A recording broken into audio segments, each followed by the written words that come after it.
உத்தமோத்தம பிறவியான சனாதன ஹிந்து தர்ம பிறவி எடுத்த எல்லோரும் புரிந்து கொள். உங்கள் வாழ்வின் முதற்கடமை தர்மம் காத்தல். தர்மம் காக்க தர்மம் உங்களை காக்கும்.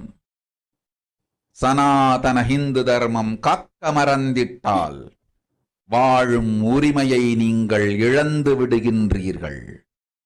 அதற்கு மேல் வாழ்ந்தென்ன அழிந்தென்ன? பூமிக்கு பாரம் குறையட்டும் என்று அசுரர்களும் ராட்சதர்களும் உங்களை உண்டு தீர்க்கின்றார்கள். அதையும் மாயை கண்டு சும்மாவிருப்பாள். பிரபஞ்ச ரகசியத்தை, பிறவியின் ரகசியத்தை உலகிற்கெல்லாம் உத்தரமாய்ச் சொல்லிவிட்டேன். புரிந்து வாழ்வில் நடந்து உயிரை பத்திரமாய் பார்த்துக் கொள்ளுங்கள்.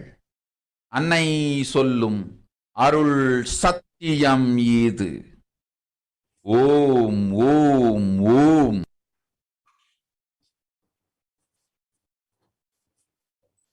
Let us look at Devi Parashakti's revelations mapped into English. Listen, Andajam, Yonijam, Jalajam, Bijam, like this in 4 types of births in 84 lakh yonis. And all these births, the most greatest birth of them all is human birth. Even in that human birth, being born and toiled many times, after getting burnt and toiled in politics, in finance, in luxuries, dharma, artha, kama, and those who decide of not wanting this birth, wanting only moksha, only those will have the Hindu Dharma Yonijam, the Sanatana Hindu Dharma Yonijam of being born to Hindu parents.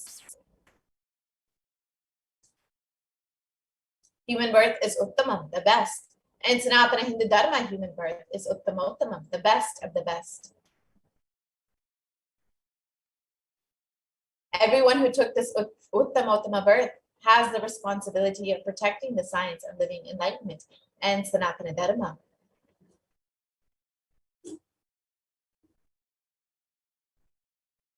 And also they have the right of experiencing its benefits. This right was given to them because of their commitment given by them to do this responsibility. After coming to Bhuloka, by getting mentally deluded and forgetting the Dharma of protecting Sanatana Dharma, Maya, she is taking away all their souls. Understand carefully, I am giving the Sanatana Hindu Dharma Yonijam only for those who gave the commitment of protecting Sanatana Dharma, even by giving their life. After getting the body, because of painful deluge, not dropping fear and greed, for those who forgot to protect Sanatana Hindu Dharma, Maya, she will immediately add them all to the list of those who are not worthy of living.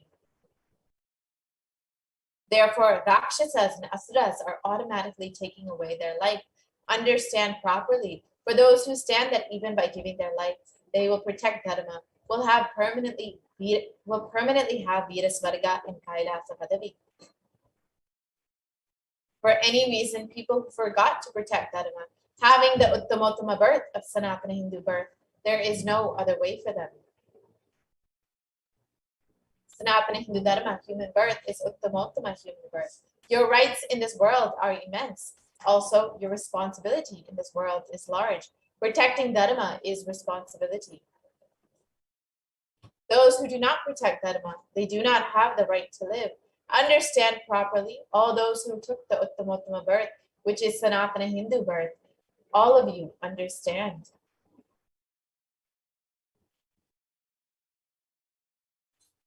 The first responsibility of your life is protecting Dharma. If you protect Dharma, Dharma will protect you. If you forget to protect Sanatana Hindu Dharma, you lose the right of living. After that, what bothers whether you live or get destroyed? Asuras and Rakshasas will eat you, so that the burden on earth is reduced. Seeing that, Maya, she will keep quiet. So now, let us understand what is the responsibility of Hindus as revealed by Devi Parashakti. Hinduism represents the world's most ancient yet progressive indigenous spiritual tradition. It is an open framework model of civilization that stands for global peace, vegetarianism, non-violence, yoga, worship of nature, temple-based living, manifesting spiritual powers, and the inherent divinity of every being. The Hindu nations were ecosystems where more and more enlightened beings could be produced, so that enlightened civilization could be kept alive and its great gifts shared with the world. So now let us look at some of the references from Hindu nations from our Hindu scriptures. One of the most famous Hindu nations was the Ramaraja, the Hindu nation ruled by Bhagavan Rama, and it was described in the Valmiki Ramayana.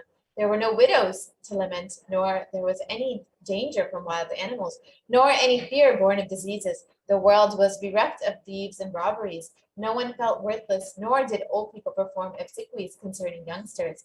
Every creature felt pleased. Everyone was intent on virtue, turning their eyes towards Rama alone. Creatures did not kill one another. And the description continues on. People survived for thousands of years with thousands of their progeny, all free of illness and grief. The trees were bearing flowers and fruits regularly without any injury by pests and insects. The clouds were raining in time, and the wind was delightful to the touch.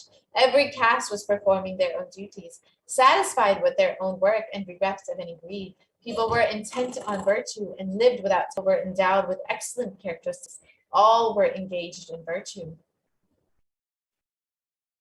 And another famous Hindu kingdom was the Hastinapur kingdom, ruled by Yudhishthira, and it was described in the Srimad Mahabharata. Devas granted rains to fulfill all wants. The world became free of all diseases. There was no hunger or thirst anywhere. There was no mental suffering. Those without livelihood were given livelihood. There was abundance all around. There were no worldly worries left for anyone, and there was no cause for fear either. Happiness on earth was in fact greater than even in the heavens. And the Hindu nations had so much to contribute to the world in every field, in the field of enlightenment, health, medicine, art, science, technology, aviation, dance and music, clothes and jewelry, social systems, judicial systems, political systems, legal systems. In every field, Hinduism gave a breakthrough. So now let us understand how exactly our Hindu nations were destroyed over the course of 1,000 years. We faced a three-phase attack. Let us look at each of these attacks. The first phase of the destruction of the Hindu civilization were the Islamic invasions between 800 and 1700 AD. This was the physical destruction of the Hindu civilization, and Will Durant, a famous historian, has described the Mohammedan conquest of India is probably the bloodiest story in history. The Islamic historians and scholars have recorded with great glee and pride these slaughters of Hindus, forced conversions, abduction of Hindu women and children to slave markets, and the destruction of temples that were carried out by warriors of Islam during 800 to 1700 AD. Millions of Hindus were converted to Islam by sword during this period, and millions more were raped and murdered and dismembered. And the Islamic law prescribed for Hindus, as conveyed by Khilji, is described that Hindus are like mud. If silver is demanded from them, they must with greatest humility offer gold. If a Mohammedan desires to spit into a Hindu's mouth, the Hindu should open it wide for that purpose. God created Hindus to be slaves for the Mohammedans. The Prophet hath ordained that if the Hindus do not accept Islam, they should be imprisoned, tortured, and finally put to death, and their property confiscated. To keep Hindus in abasement is especially a religious duty because they are the most inveterate enemies of the Prophet. So you can see how barbaric the Islamic invasions were. And because of these Islamic invasions, you'll see how many Hindus were killed during this time. Over 200 million Hindus were slaughtered by the Muslim invaders. Over 100,000 temples were destroyed, and over 1 million deities and sculptures were destroyed. And it's described, the conquering armies burnt villages, devastated the land, plundered people's wealth, took Brahmins and children and women of all classes captive, flogged them with thongs of rawhide, carried a moving prison with them, and converted the prisoners to obsequious Turks. The next phase of the destruction of the Hindu civilization came with the British occupation. This was between 1700 and 1947 AD. This was the economic and psychological destruction of the Hindu civilization. Again, Will Durant has described that I have seen a great people starving to death before my eyes. I am convinced that this exhaustion and starvation are due not, as their beneficiaries claim, to overpopulation and superstition, but to the most sordid and criminal exploitation of one nation by another in all recorded history. Here you can see the photos of children who were victims of the artificial famines imposed by the British. And the British occupation, during the British occupation, the British Empire used all possible means to destroy Hindu and civil cultural institutions in order to delegitimize and demoralize the indigenous people of India so that they would become slaves in their own homeland. This included discriminatory laws to instill feelings of racial inferiority, engineering artificial famines to starve the natives into submission, annexing Hindu kingdoms to undermine the native rule, mistranslating Hindu scriptures to instill anti-Hindu narratives, destroying the indigenous Gurukul education system, which was the backbone of the Hindu civilization, and destroying the local industries, enforcing importation of British goods, and also banning Indians from owning or producing firearms. And during the British occupation, over $45 trillion was looted from India over the course of 200 years, and 45 million Hindus were put to death due to artificial famines and imposed poverty by the British, and over 680 native kingdoms were usurped by the British Raj. Sashi Thakur of the Indian Parliament has described that the British came to one of the richest countries of the world, and over 200 years of exploitation, looting, and destruction reduced it to a poster child of third world poverty.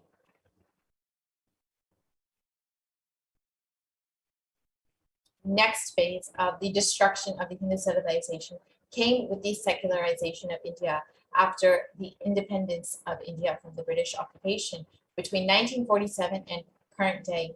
And this has been ruled by brown faces, British attitudes, and policies towards Hindus.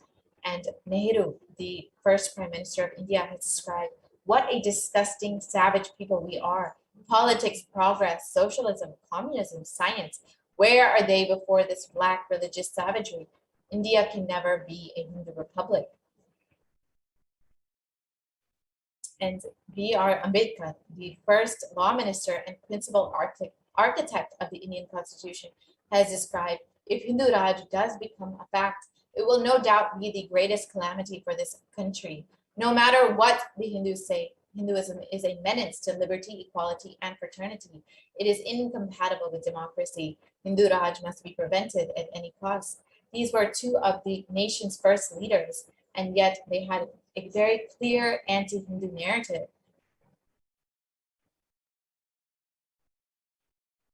And the modern Indian legal system, academia, and media all systematically also undermine, suppress, and delegitimize the Hindu institutions and culture.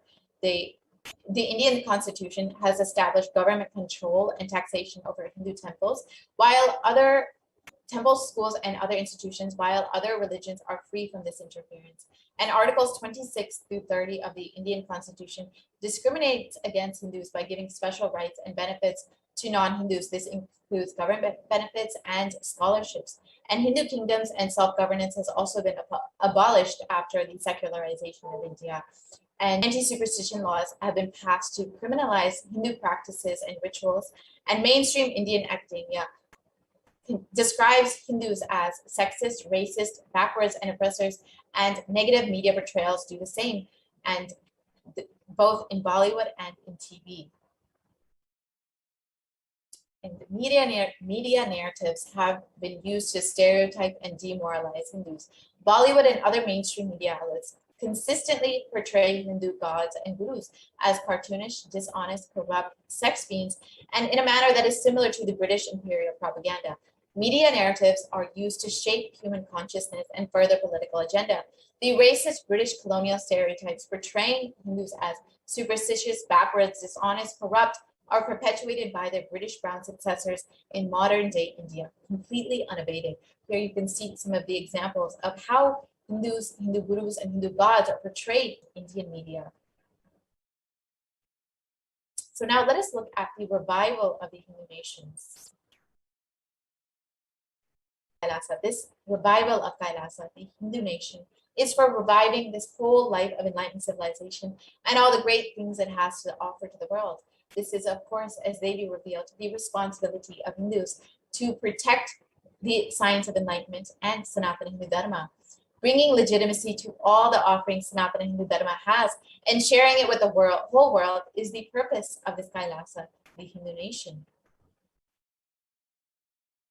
Kailasa is a revival of the cosmic constitution. Kailasa is the model nation of how enlightened civilization should be living and administered. Politics, judiciary, education, economy, everything will be revived as Paramashiva revealed in the Vedagamas, the Sanatana Hindu Dharma scriptures.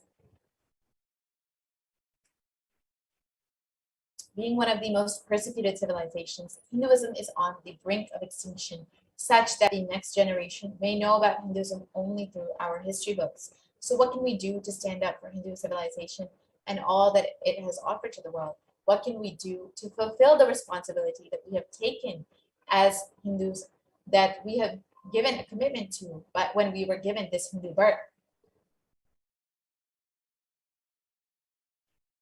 Today, Hinduism is a political orphan.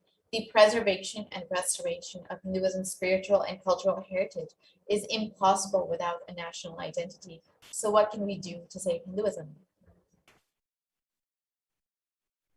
As Devi revealed, after being given this Uttamottama birth of Sanatana Hindu birth, we have forgotten the responsibility that we have taken due to Maya, due to delusion. So now it is our responsibility to reclaim our Hindu identity. We need to understand that Hinduism is responsible for our successful lives. If we are Hindus and we are healthy, wealthy, rich, successful, peaceful, happy, respectable, have a stable family life, have the best mental setup, it is Hinduism that is responsible. It is the Hindu identity that is responsible for this. It is our Hindu scriptures that are responsible for this. It is the Hindu scriptures which have given us the best mental setup. All the best things that we Hindus have are due to our Hindu scriptures. And Hindus are among the richest and most successful ethnic communities in the world. Our Hindu scriptures, our Hindu lifestyle, our enlightened masters are responsible for this. Hindu thought currents are responsible for this. And here's just one example of how successful Hindus are across the globe. In the Hindustan Times, it was reported that Hindus are the most educated religious group in the US, according to Pew study reports. So now it is time to reclaim our Hindu identity. It is not just the anti-Hindu elements being active. It is the responsible Hindus being inactive that is responsible for this whole destruction of Hinduism. Let us now take the responsibility for Hinduism and let all the Hindus all over the world reclaim our Hindu identity. As Devi revealed, it is our responsibility as Hindus, those who have been given the Uttamottama birth of Hindu birth, to protect Hinduism, to protect the science of living enlightenment.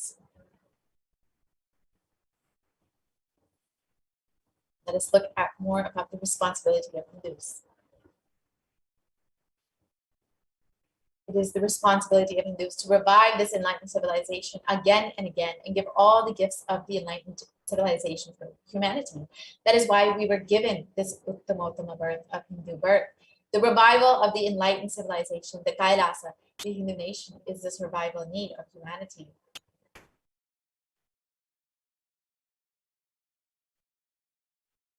So this is an invitation to all the Hindus out there, those who are born Hindus, practicing Hindus, those who are sympathetic towards Hinduism, those who are curious about Hinduism.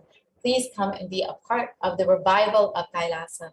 You can sign up today to be a member of Kailasa, an e-citizen of Kailasa, by visiting kailasa.org and signing up to be an e-Kailashian.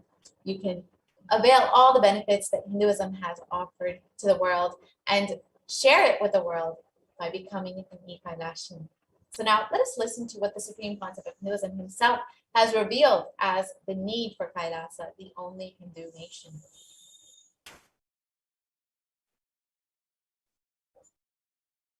contribution.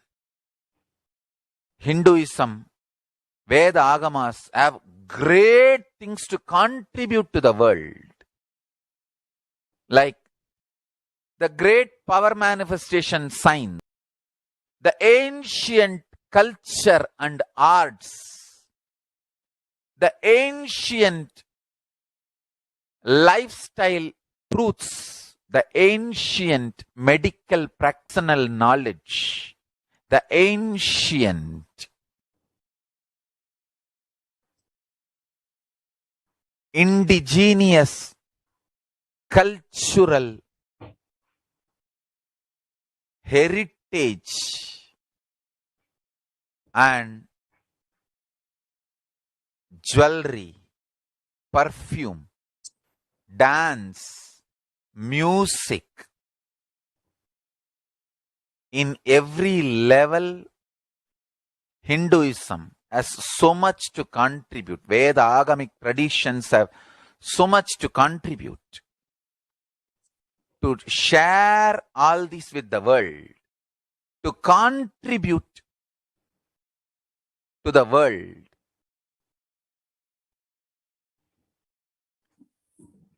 Hindus need to tell the world what they are contributing in every level. The brand of Hinduism itself is enriching and empowering and enlightening.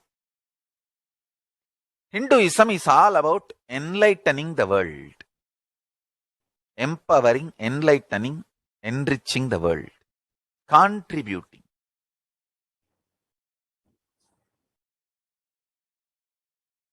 That is our spiritual life. That is our spiritual strength. That is our spiritual core principle.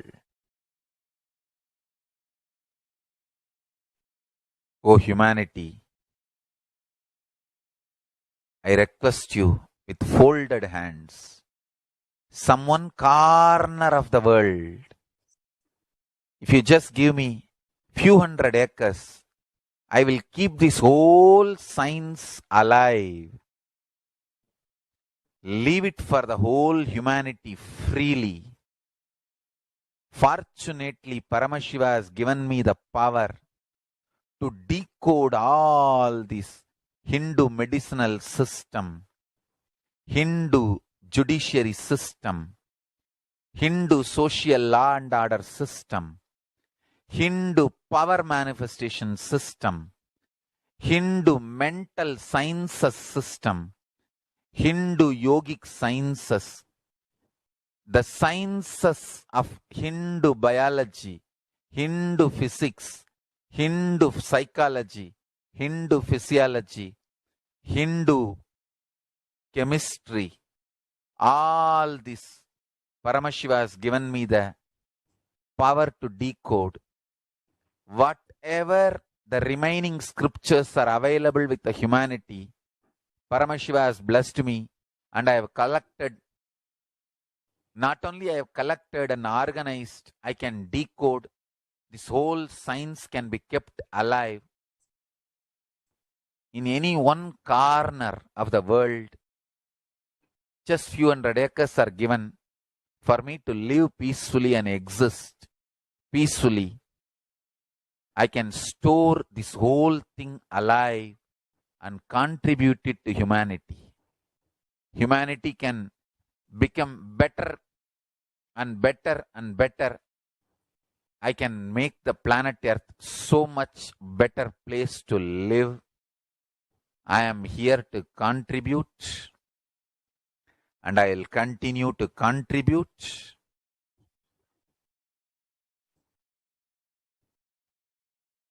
As long as I am allowed to live, I will I have collected all the remaining available scriptures, maybe 2 crore books. 2 crore means 20 million, I think, books on Hindu physics, Hindu chemistry, Hindu biology, Hindu physiology, Hindu psychology, Hindu law and order, Hindu social system, the power manifestation sciences of Hinduism, yogic sciences of Hinduism, I have collected, and Paramashiva has given me the blessings and power to decode. I have decoded and continuing to decode them. If the humanity, somebody is kind enough to give me few hundred acres in one corner of the world and let me live peacefully, I can keep all the scriptures there and go on sharing with the world, revealing these whole sciences to the world, and go on contributing. I don't need anything other than one cup of curd rice every day. That's all. A cup of curd rice per day over. I can go on be giving this to the world. I can add to the world. I can make the world better place. That's all I have to say.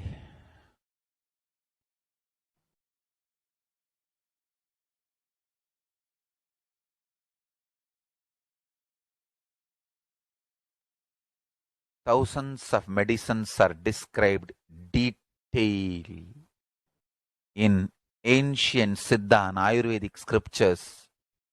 Paramashiva has given me the power to decode them, read them, and properly translate and map them to the modern day human language.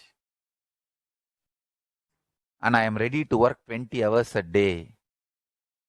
I just need few hundred acres where I can sit peacefully and keep this library, run a Gurukul where thousands of people can learn this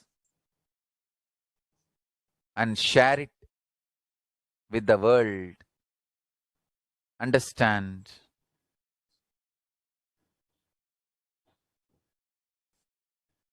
I am only interested in contributing.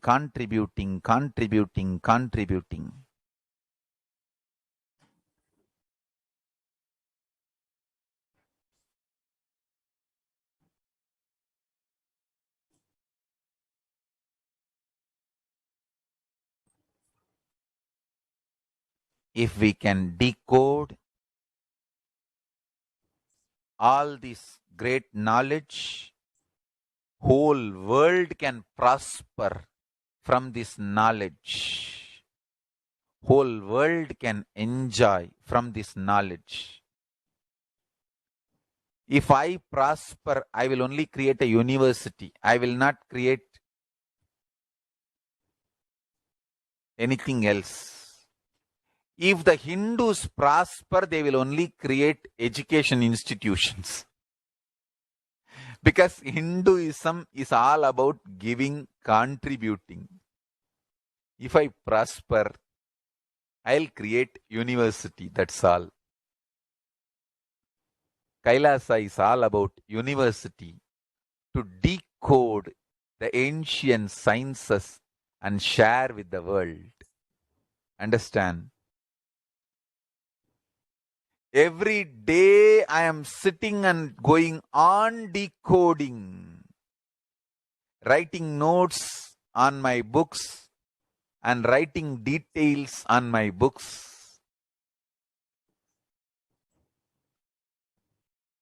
Whether it is making human beings manifest powers, and I have also now started downloading and decoding the science of making animals manifest powers. Whether making people manifest powers or healing,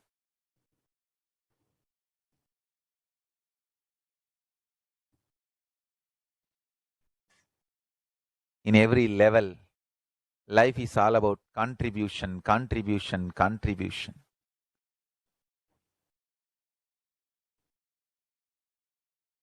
Now that we have understood from the Supreme Pontiff himself what is the need for Kailasa, the only Hindu nation, you can go ahead and sign up to become an e-citizen of Kailasa, e-Kailashin, by visiting kailasa.org. And you can enjoy all the benefits that Hinduism has and share it with the world. Now, we will be concluding this portion of the program and we'll be entering into the offerings segment where we will understand how we can offer our love and gratitude to Devi Parashakti.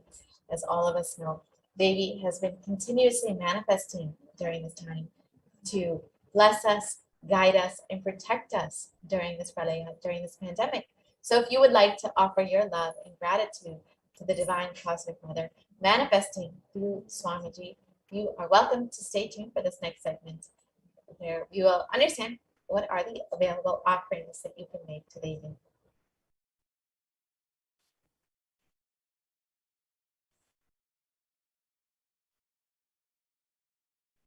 So an offering is a giving of a divine gift of pure love, devotion, and oneness. And it consists of two parts, the giving and the accepting. Only when the divine accepts when offers, the offering becomes complete. An offering is not made out of fear nor out of greed. But when an avatar lands, the offerings are purely a part of the grand Leela, played out for the only purpose of enlightenment.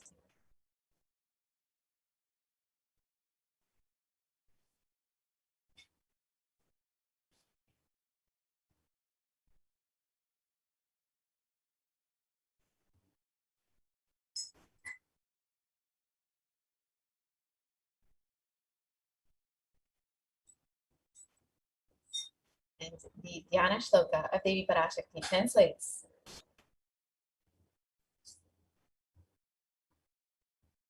Moonlight face, holding the Vedas in one hand, fire in eyes with lotus flower, gracing and blessing hands, and one hand with the japamala, beautifully decorated with jeweled ornaments, in wonderful clothes and shining crown. Her name is Manomani. This is from the Mulagama Manomani Dhyana, and it continues on.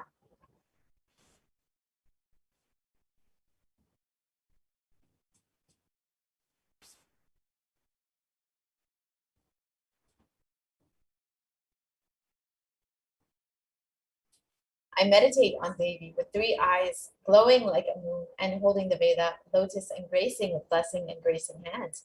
She is wearing beautiful ornaments. She is worshipped by Brahma and other many gods, and showers auspicious boons for all actions every day.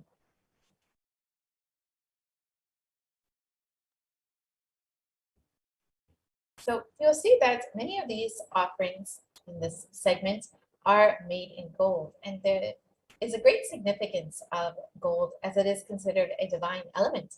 And it is described in the Atharva Veda, the origins of gold. Triply born by birth is this gold. From the atoms of Agni is one.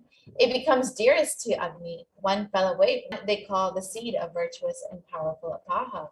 Let that triple, and gold is considered a divine element in Hinduism. It purifies anything that it touches.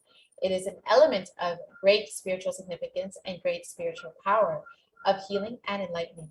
And the vibration of gold has a power to infuse sattva energy and positive thought currents in anyone who wears and anyone who sees or operates in its vicinity.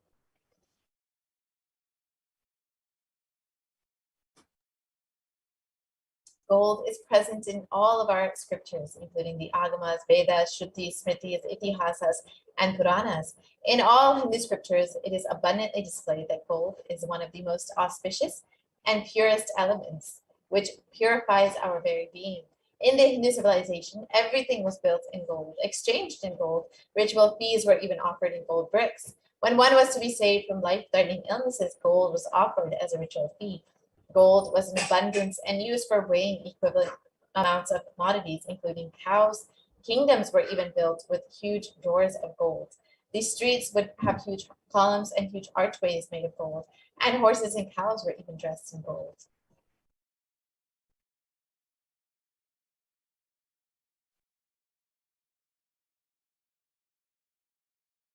The Hindu civilization thrived on the banks of rivers of gold. The Indus River was called the Hiranyamaya, the river of gold, in the Rig Veda, and the river Saraswati was called the Hiranyavartini in the Atharva Veda. And gold is the supreme element for offering gifts to the ones you love and revere.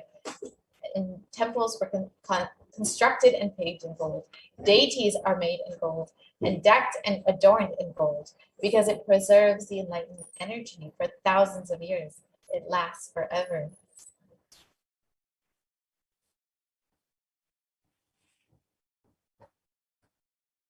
So the first offering that we have is the E-Hundi offering, the offering of a general donation. And this is just like you would do in any temple that you might visit. You will just offer a few dollars in the hundi just to offer your love and gratitude to the divine. And now Kailasa has made this very simple for you to do online now that we are all staying at home. You can offer your gratitude to Devi Parashakti, to Swamiji through the E-Hundi offering. And it's described that Devi is fond of true devotion and is realized through true devotion, and she can be won over through true devotion. And if there is any fear in the minds of the devotee, Devi is sure to remove that fear.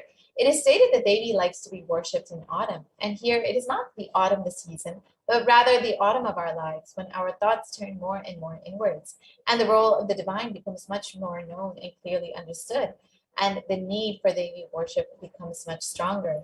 So you can offer your gratitude and devotion to Devi Parashakti and offer your kanika, and your name shall be chanted during the puja to Devi Parashakti.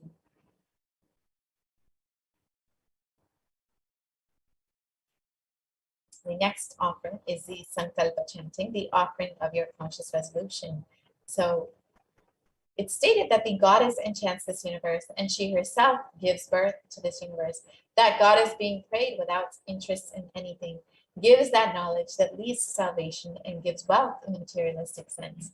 So you can offer your Sankalpa, your conscious resolution, and be blessed with the fruition of all your desires and wishes and whatever that you yearn for.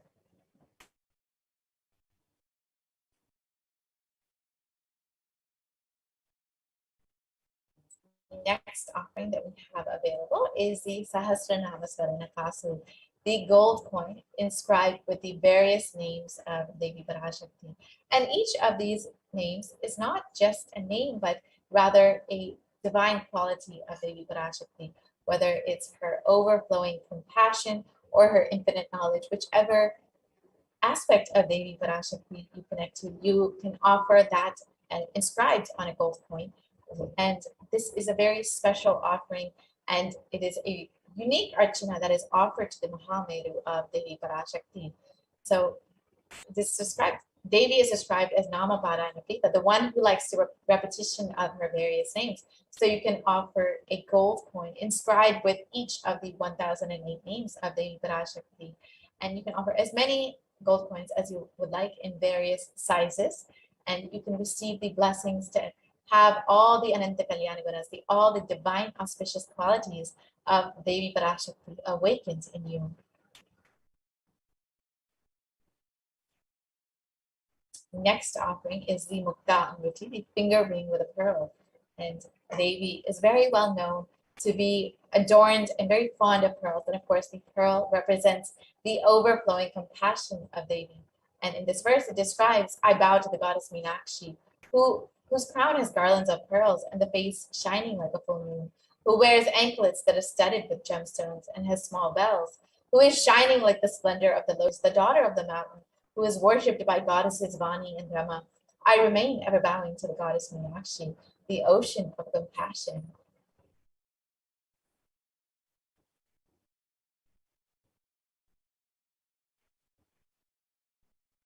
So when you offer the Muktanguti, the finger ring with a pearl, you will be blessed to be showered by Devi Parashakti's overflowing compassion and love in all of your business endeavors.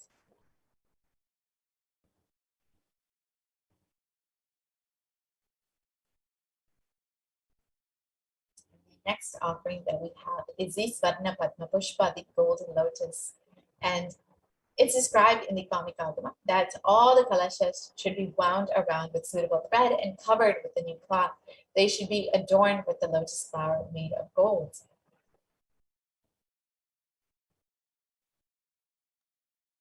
There are hundreds of scriptural references for the use of Paramashivoham. Almost everything in the worship of the ultimate involves the consecration of deities of worship with the lotus flower, the lotus leaf, the lotus berry cap, and the lotus flower. The lotus is a divine flower. The Shakti of Paramashiva is called the lotus. The base of the Paramashiva Linga is the lotus, and the disciple of Paramashiva is also considered as a lotus ready to bloom.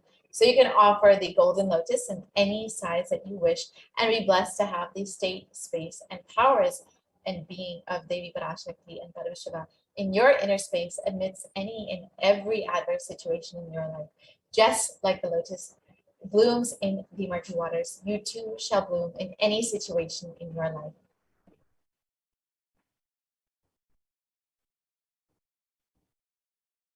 The next offering is the Swarnameti, the gold toe ring. And in this verse, it describes the power of Devi Parashakti's very toenails. It states, "You whose brightness from the toenails destroys the darkness of ignorance from the minds of your devotees, who prostrate at your feet, you whose brightness from your 2 feet overpower that of the lotus flower." So you can see from this verse, just the very toenails of Devi Parashakti have the power to destroy the ignorance in your mind.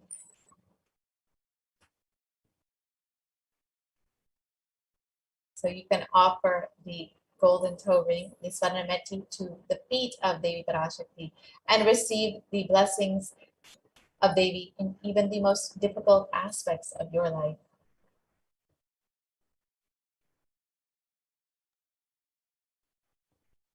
The next offering is the Swarna Mantika, the gold hairline jewelry.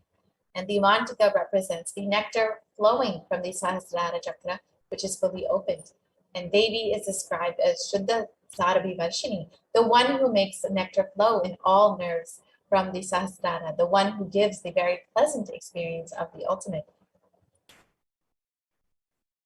So when you offer the Swarna Mantika to Devi Parashakti, you will be blessed with the overflowing Sahasrara Chakra and the overflowing bliss from your Sahasrara Chakra.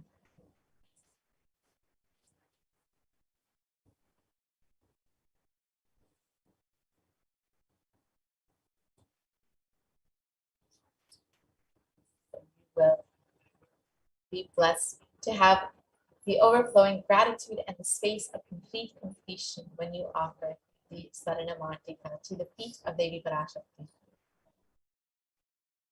The next offering is the Pratiksha Pada Puja, the most favorite offering of all the devotees and disciples of the Supreme Panchabrahmanism, who is manifesting Devi Parashakti for each and every one of us. And in this verse, in the Shloka, in the Saundara Lahari in Shloka 83, it states that the nails of Devi have been sharpened by constantly being touched by the crowns of the celestial beings who always prostrate before Devi. Tamo Guna is darkness. And in this stotram, tamas, ignorance in the minds of the devotees. And by constantly prostrating before Devi, their ignorance is removed and they attain knowledge. So by offering the Pratiksha Pada Puja, you will be blessed with the most auspicious and sweetest path to enlightenment to attain the ultimate knowledge from the blessings of Devi Parashakti and, of course, Swamiji himself. The next offering is the Vastra Seva, the offering of clothing to the feet of Swamiji during the Pratiksha Pada Puja. So you can offer the Vastra Seva to Swamiji and be blessed with all the auspiciousness and blessings from Swamiji himself.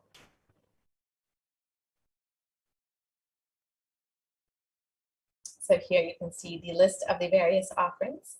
The Ihandi offering, the Sankalpa chanting, the Devi Sahasranama Swarna Kasu, the Mukta Anguti, the Swarna Padma Pushpa, the Swarna Metti, the Swarna Mantika, the Pratiksha Pada Puja, and the Vastra Seva. So you can make whichever offering that you would like, and it is a very simple process. You can visit kailasamailer.com/seva. So we will be going to that website shortly and guiding you through the process of making your offering.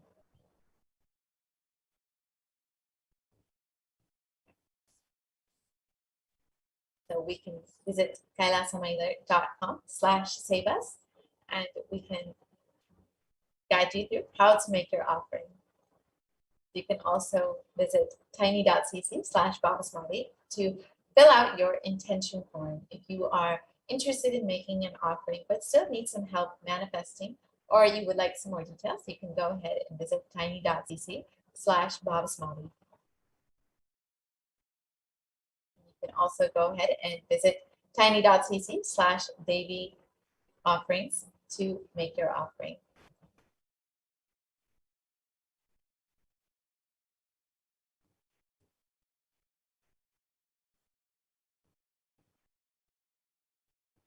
Yes, so we will be going to that website now to guide you through the process of making your offering. Yes, so if you visit tiny.cc/Devi-offerings, you will be directed to this page here.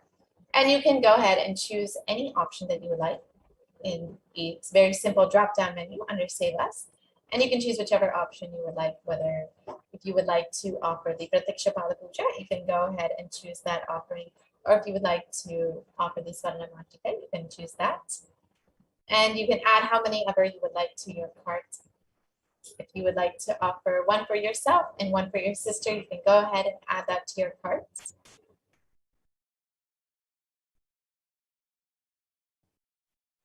And once that is done, you will be able to view your cart and ensure all of the offerings that you would like to make are there. And then you can go ahead and proceed to the checkout.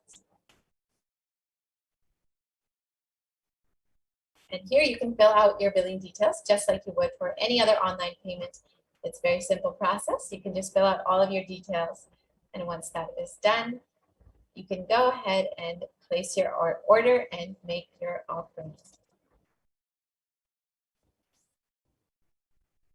So you can go ahead and place your order and you will be able to make your offering. And once this is done, you can fill out the Sankalpa form, the form with all your details. So your name can be chanted during the offering to Devi Parashakti.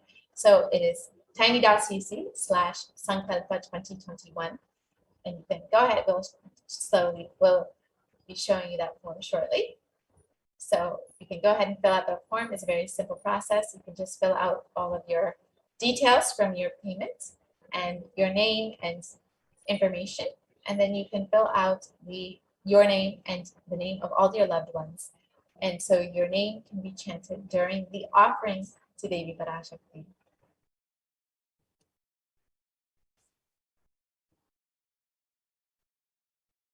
So we will be shortly projecting that form.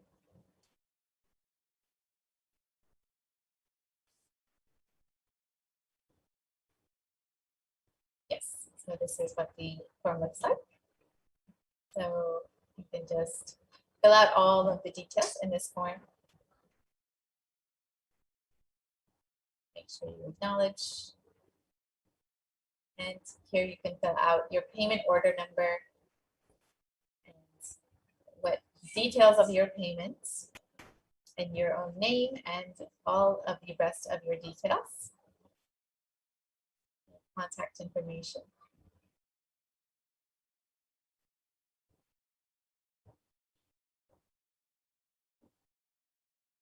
And you can choose whichever offering that you have made.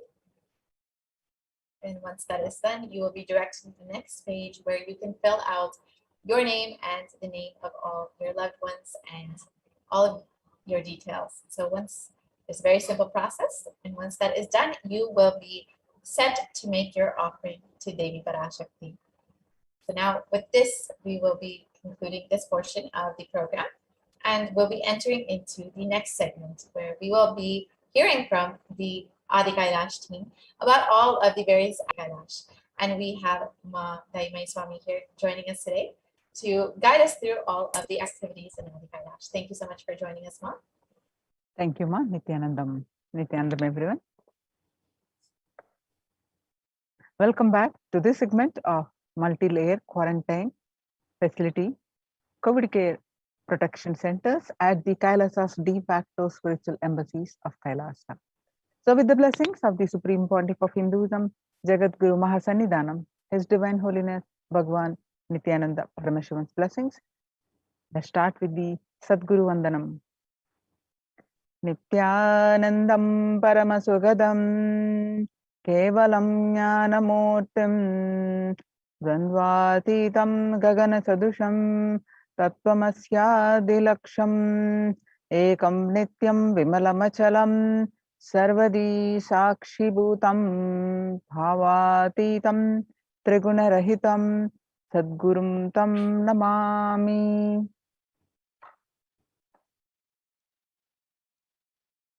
So what we learned from this segment today? Concerning statistics on mental health and global peace across the world due to COVID-19, and what are the Supreme Pontiff of Hinduism and Kailasa's contributions for global peace, Supreme Pontiff of Hinduism's spiritual solutions for COVID-19, and Kailasa's COVID care protection centers, why temple-based ecosystems, Devi Parashakti Akashic readings. UN recognizes Kailasa's contributions. The crisis that we are under. Today, people around the world are trying to grapple with the grim reality that the pandemic is far from over. The aftermath of the current calamity promises to be much more devastating.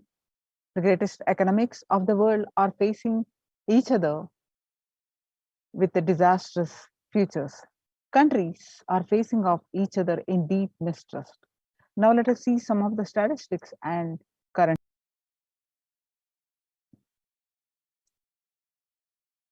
Record high cases in Australia amid third wave of COVID-19. Australia reported a new record number of coronavirus cases recently when the country continues to battle the third wave of COVID-19 infections. World Health Organization makes a big statement on Delta variant of COVID-19. COVID-19 has now killed more Americans than the influenza pandemic of 1918 to 1999 did. The influenza of 1918 infected about 25% of Americans and killed an estimated 0.65% with 675,000 deaths. COVID-19 has infected more than 12% of Americans and killed about 0.2% with 676,000 deaths. Now that the US death toll from COVID-19 has surpassed 676,000, the coronavirus pandemic has killed more Americans than the 1918 to 19 influenza pandemic did. Axios and the other Associated Press both reported the grim milestone recently. COVID-19 now officially the US deadliest pandemic as the death toll crosses that of 1918 to 19 influenza. People infected with alpha variant exhales 100 times more virus into the air than the original COVID strain.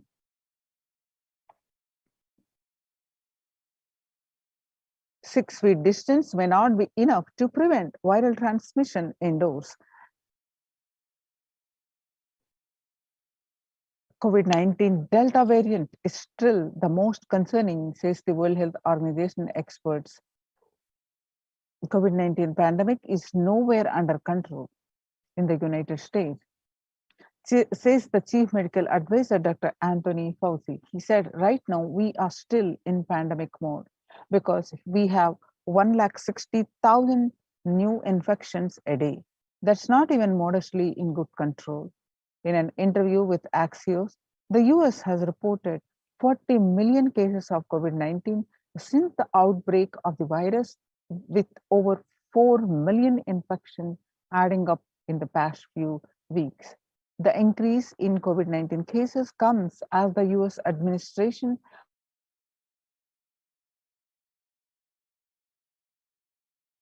the vaccine as the Delta variant has become dominant in the nation and is wreaking havoc. This surge in the Delta variant is driven by vaccination coverage in many communities across the US, according to the US Center for Disease Control and Prevention. Mr. Fauci said He said, in a country of our size, you can be hanging around and having 100,000 infections a day. You've got to get well below 10,000 before you start feeling comfortable, Mr. Fauci said. COVID-19 made the world less peaceful with the increase in violent incidences and fatalities after the pandemic.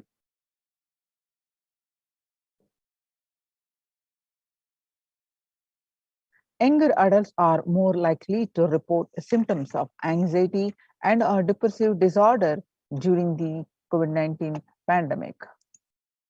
The average share of adults reporting symptoms of anxiety disorder and or depressive disorder, what it was in January to June 2019 was 11%, and now in 1 month of January 2021, in just 1 month, it rose up from 11% to 41.1% in just 1 month.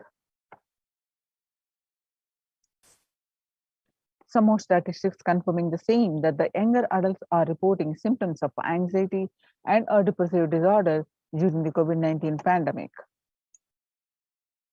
Stress in America, national mental health crisis.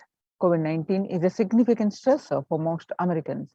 Nearly 8 in 10, which is 78%, say the coronavirus pandemic is a significant source of stress in their lives. Nearly 7 in 10, which is 7%, say they have experienced increased stress over the course of the pandemic.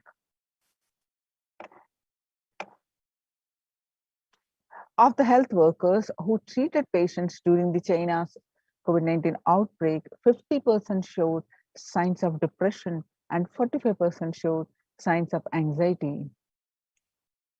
Self-reported mental health among pregnant women and new mothers.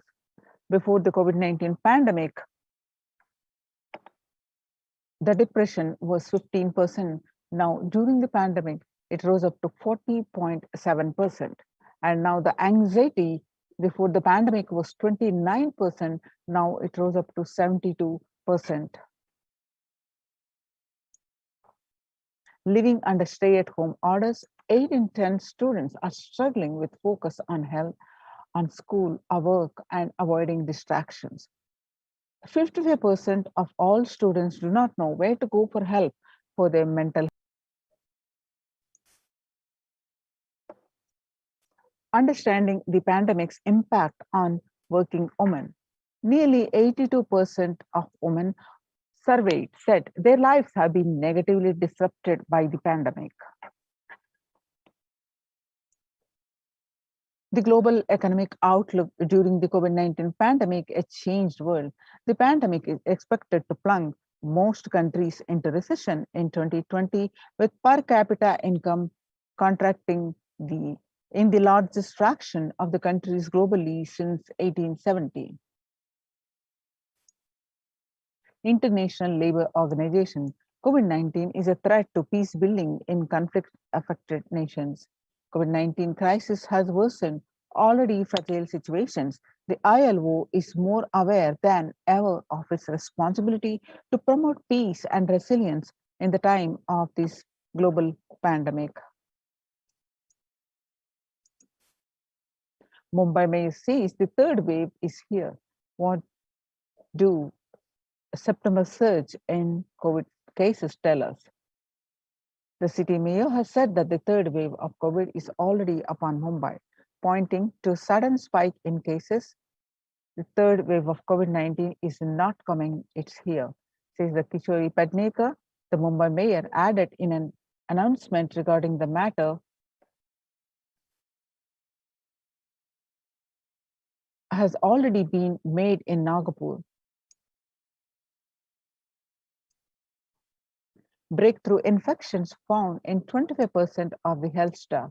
A little over 25% of healthcare workers were infected with coronavirus despite getting fully vaccinated. A recent study has revealed giving an insight on the breakthrough infections due to the Delta variant. The study, jointly conducted by the Institute of Genomics and Integrative Biology, the Maximum hospitals in Delhi NCR, found that the vaccination breakthroughs were far more common during the Delta outbreak in Delhi than previously reported. The new COVID-19 variant Mu shows signs of vaccine resistance.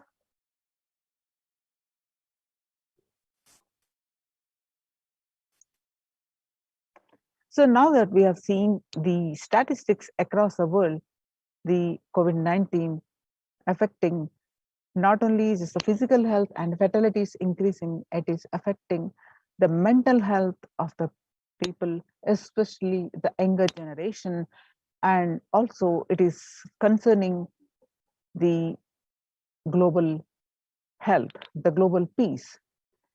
How do we cope up with the current COVID-19 pandemic? It is important to address the COVID pandemic, which is seeing another wave destroying many more lives. Supreme Pontiff of Hinduism says fatigue is setting in as a result of continuous lockdown and in resulting in delusional ignorance. Holding on to the delusion and supporting this pace of delusional decisions leads to delusional arrogance. The global COVID virus pandemic has left the whole world desperately looking for answers. Life, as it had been experienced even back in February 2020, is no longer recognizable. Drastic change is the order of the day, with people having to redefine their world with new paradigms of economy, society, faith, religion, and health. Blessed are those who have had the greatest fortune to be with the incarnation of Paramashiva, the Supreme Pontiff of Hinduism, in their lives to carry them through this crisis. Join the Kailasa's COVID Care Production Centers if you are in India. Register now through the link below, https://kailasa.org/kailasa care.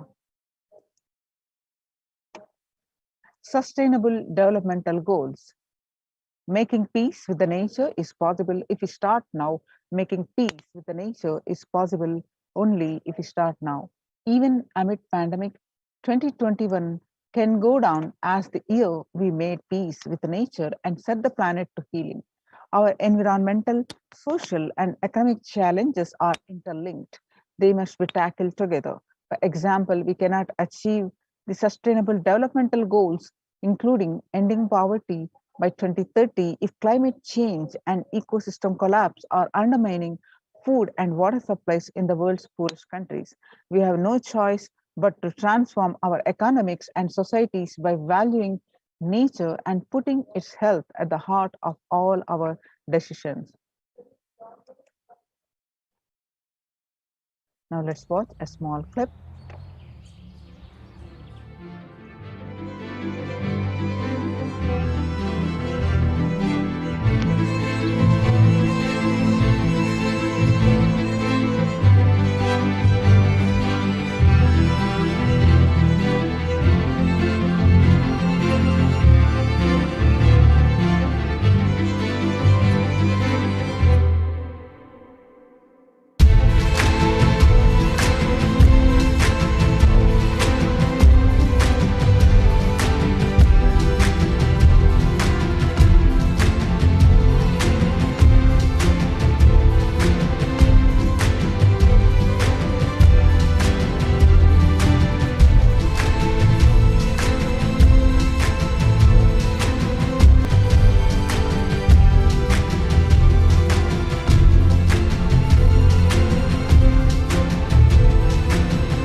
World Health Organization Health and Peace Initiative. Health and peace are interrelated. In the words of the Director General of World Health Organization, Dr. Tedros, there cannot be health without peace, and there cannot be peace without health. If individuals and groups enjoy equitable access to health services, fulfilling their rights to physical and mental health, and health actors design neutral health interventions that promote trust and dialogue, and communities are empowered to cope with violent conflicts, then health coverage is more universal than grievances can be heard and addressed to generate trust, and health emergency concerns. Affected communities are more likely to make meaningful contributions to peace and reconciliation and to resist incitements to violence. United States Institute of Peace. Amid COVID, we need enhanced international coordination to build peace. Tackling the pandemic and building resilience in fragile states require concerted international action at local, national, and global levels. As the humanitarian and economic toll of the COVID-19 pandemic continues to grow, so does the risk that this crisis will fuel new conflict around the world while stemming prospects for resolving ongoing ones. Stronger health systems and universal health coverage must be a priority. Remarks to the General Assembly special session in response to the COVID-19 pandemic. For the first time since 1945, the entire world is confronted by a common threat, regardless of nationality, ethnicity, or faith. A new social contract between people, governments, and private sector, civil society, and more can tackle the roots of inequality with fair taxation on income and wealth, universal benefits, and opportunities for all. Now let us see the Supreme Pontiff of Hinduism's contribution for global health, global peace, international peace and security. In relation to that, the Vedic tradition beautifully describes that Yasta sarvani bhutani atmani ivanupashyati sarva bhuteshu chatmanam tadona vivigupshate. Isha Upanishad verse 6, the global peace is the byproduct of the individual bliss. So how do we achieve this individual bliss? Whenever an individual goes through a spiritual bliss, he manifests a beautiful, peaceful life for him and everyone around him. If he is powerful enough, he moves the whole city and manifests peace. He is more powerful, he moves the whole village, the whole country. If he is powerful enough, like incarnations, he moves the whole world and manifests peace for them. The individual bliss is the source of the global peace in the level of Om, the microscope, and Om or the macroscope level. Whatever level it may be, the global peace is the byproduct of the individual peace. So now how do we achieve that individual peace? By practicing completion. And let's listen from Supreme Pontiff of Hinduism describing how do we achieve the individual bliss by practicing completion. Let's listen from the Supreme Pontiff of Hinduism, detailed description on this. Their consciousness, this inner space, you become more one with everything.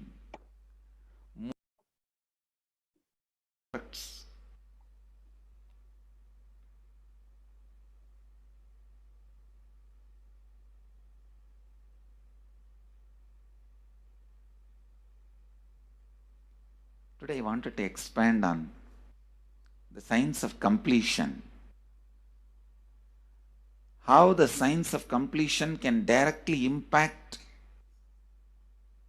the consciousness you are carrying and the consciousness embodied in many bodies.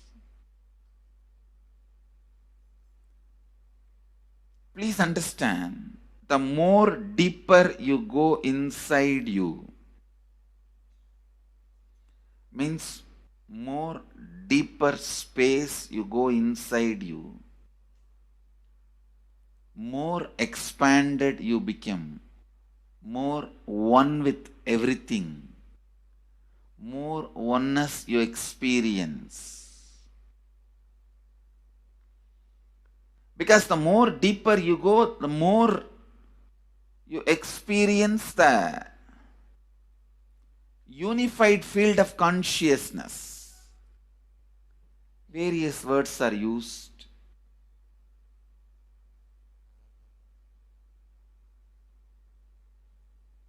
Some of the Hindu traditions uses the word Atma, Brahman.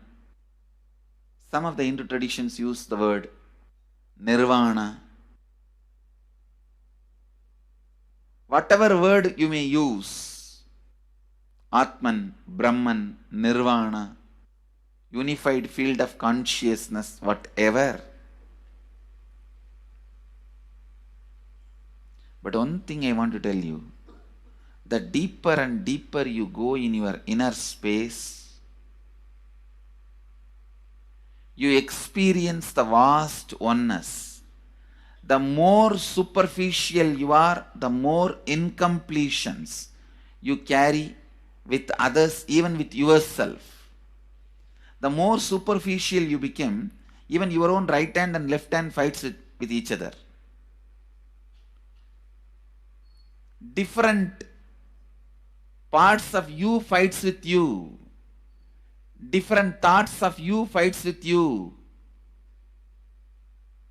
Even you fight with you, the more superficial you go, the more deeper you start traveling. First, you get integrated. The you fighting with you stops. Then, the people around you get integrated. They fighting with you stops. Completion with yourself, then completion with others, then comes completion with other things, not just living beings, inanimate beings. The completion starts happening. Even with the nature, completion starts happening. Please understand, the more deeper you travel, the more deeper you go, the more deeper you settle down, the more deeper you start living. Your cognition expands. Your cognition includes. Your cognition becomes more and more inclusive. More joy, more bliss, more knowledge, more enlightenment. Please understand.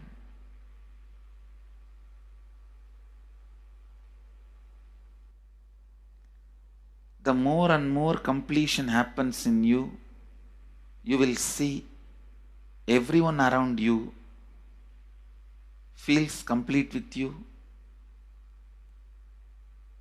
That is why I am saying, whether they have body or they are disembodied,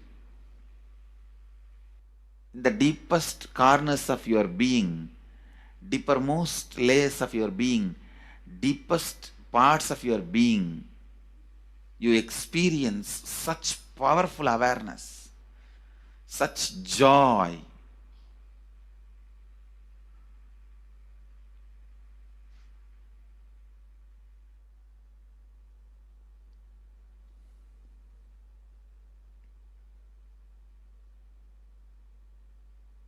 Going into the deepermost corners of your being not only is a joy, power,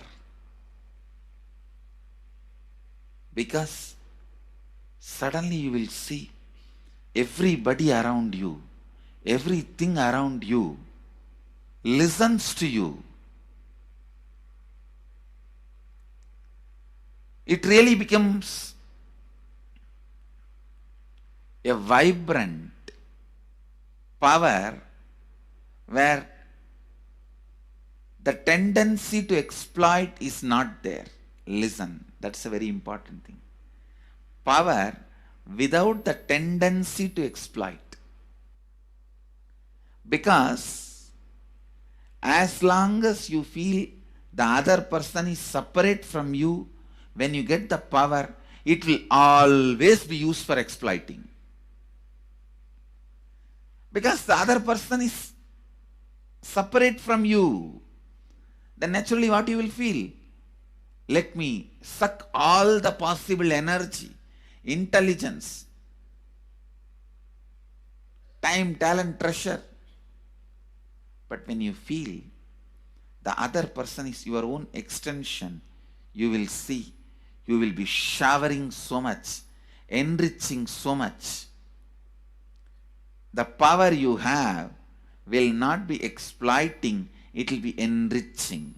I tell you, even if death comes at this moment, I can tell you very clearly, I can face the death directly and tell the death, I have enriched every human being more than what I received from anybody. I have given to every human being whom I met in my life more than what I received from them. My accounts is clear. I am ready. Come on, let's go. My accounts is clear. I don't have debt. No credit card money to be paid, loans to be paid, no debit card, no credit card. My accounts is clear. Understand, when you feel everyone is your extension, the power given to you, the power you gain, see, any living is power. Powerful way. Even in that, you will become powerful. So any lifestyle you choose, you will get power in that field. Whether it is exploiting or enriching, murdering or raping or go on serving. Whatever lifestyle you choose, living is power. When you go into the deepermost core of your being and start living based on completion, I tell you,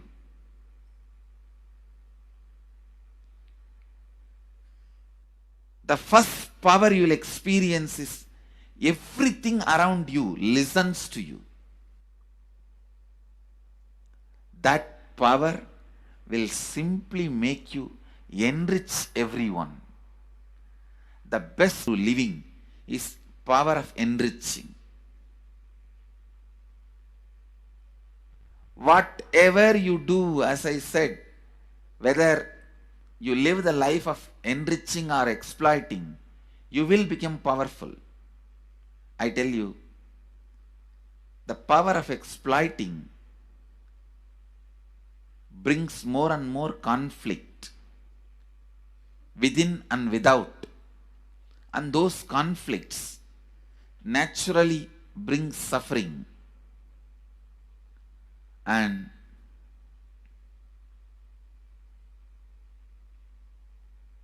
the power of enriching brings more and more completion in you and in others. This full month, Nithyananda Sangha all over the world. The other day I was seeing, we have officially presence in more than 50 countries. As devotees, group of devotees, we have presence in 100 countries. All over the world, we are going to celebrate this whole month for Global Peace Month, impacting global peace.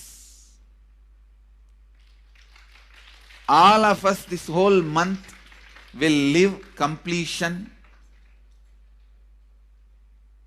and do samskara dahana kriya, means burning the patterns which separates us from others, burning the patterns which are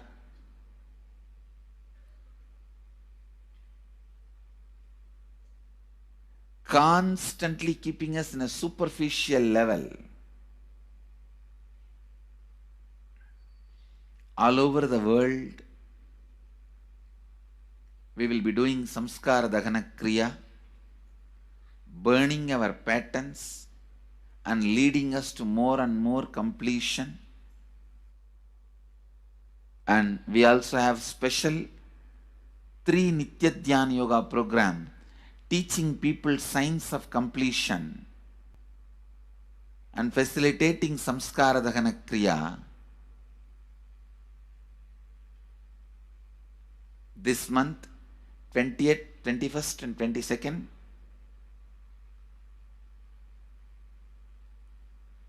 this whole month, all over the world, all our temples, ashrams, centers, yoga centers, schools, colleges, universities should do samskara dahana kriya, should do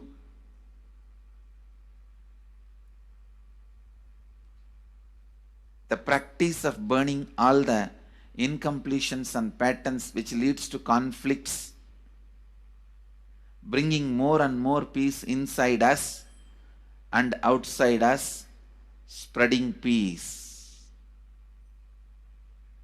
This whole month, let's impact global peace. Let us really contribute to the global peace, not just talking about it. Let's do it. Let's do it. Not just talking about it. Let's do it.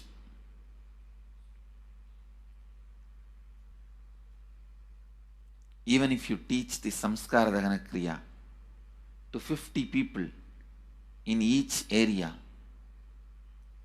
each place where we have centers, ashrams, temples, two-way centers, yoga centers, even 50 people, each Tanidhar teaches, enriches them with these signs. The amount of suffering and negative waves, negative vibes reduction can contribute so much to the world. Please understand. One positive person can burn millions people negativity. Experientially, with evidence we proved, one positive person has already burnt at least 20 million people's negativity in last 10 years and brought peace. So each one of you, if you stand up as one positive being, one authentic, responsible, enriching being,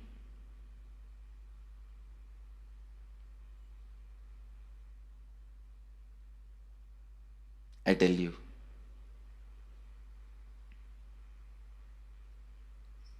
we can do so much to the world.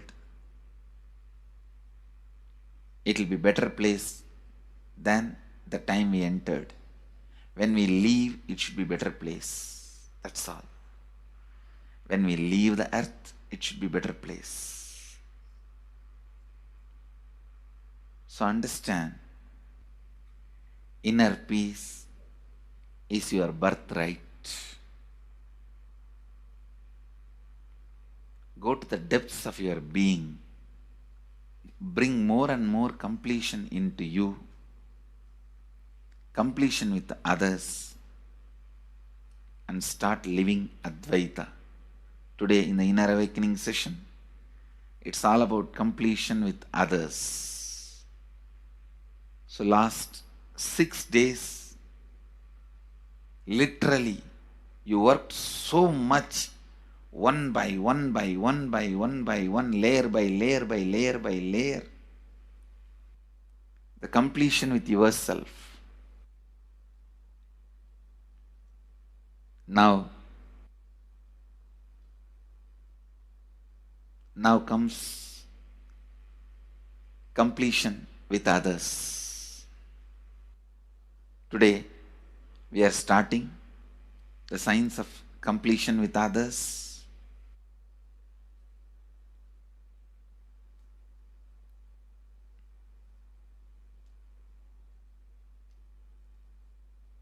Powerful science does so much to human beings, not just healing their relationships, even inside their consciousness, inner space, so much of good is done, so much of awakening is done.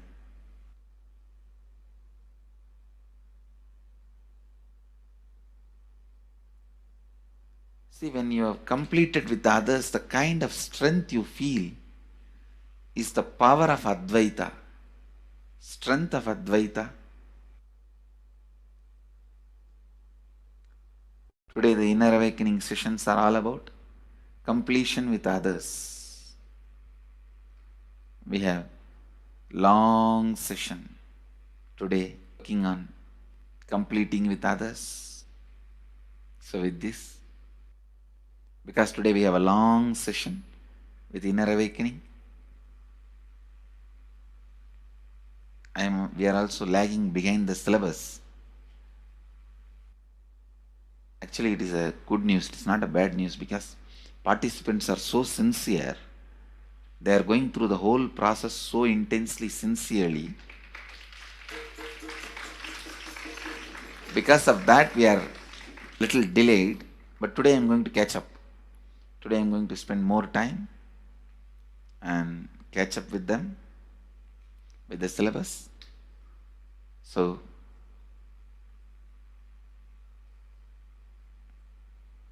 I conclude today with this. I'll move to the next session.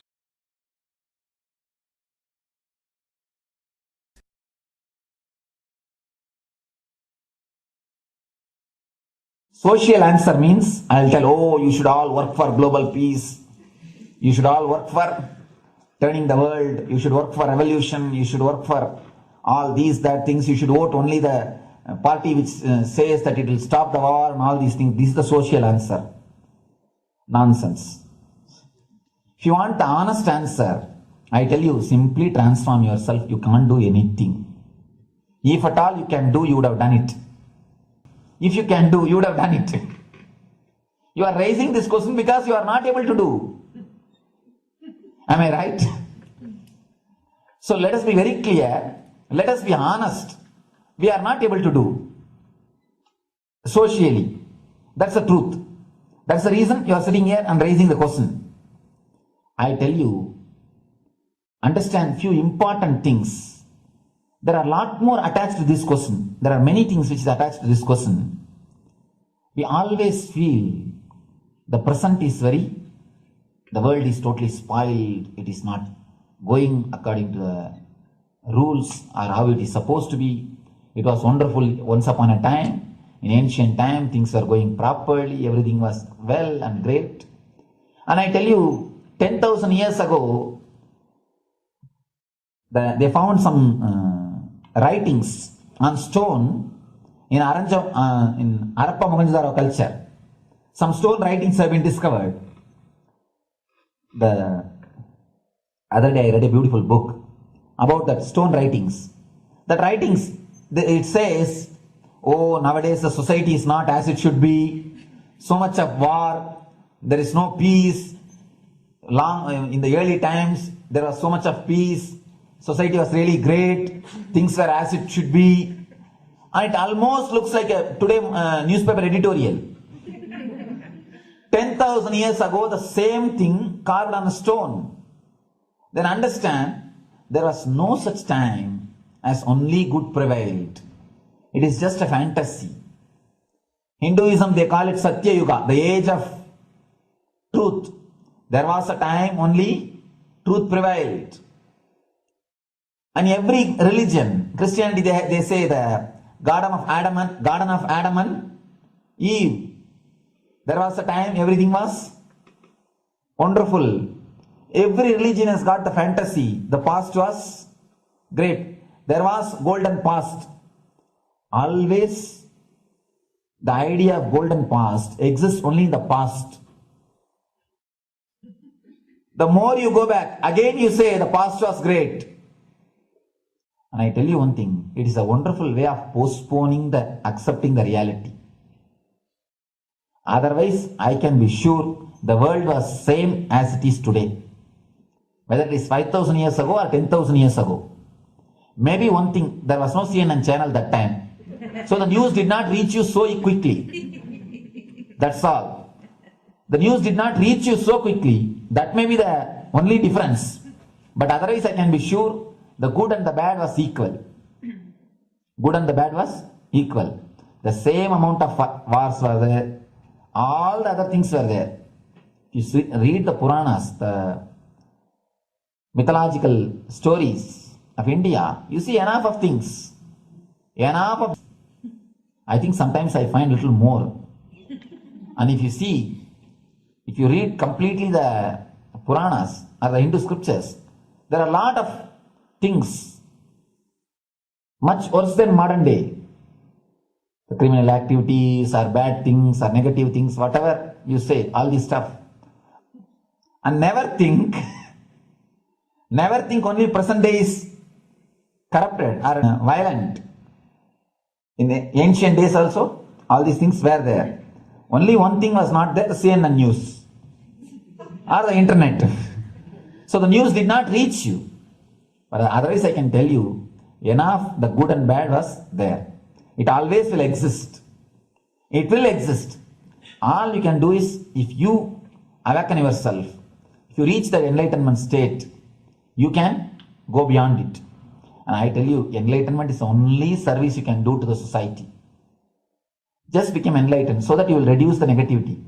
Now, as of now, you are also the part of negative group. Naturally, we will be a negative group. As long as we are unenlightened, we will be the part of collective negative consciousness. So if you become enlightened, at least you will reduce your weight. That's the only thing we can do. Nothing else can be done. So all I request you to do is just become enlightened. Realize that you are a lion. That's the only way to help yourself and the society. Otherwise, all revolutions, you see, all revolution again end up as one more tradition. In last 2000 years, 3000 wars have happened in the humanity. In 2000 years, 3000 wars. Human beings have not done anything except doing wars, except fighting. Everybody claims he wants to do revolution. He wants to spread peace. You see, every country claims their army is a defensive army. Then who is offending? Tell me.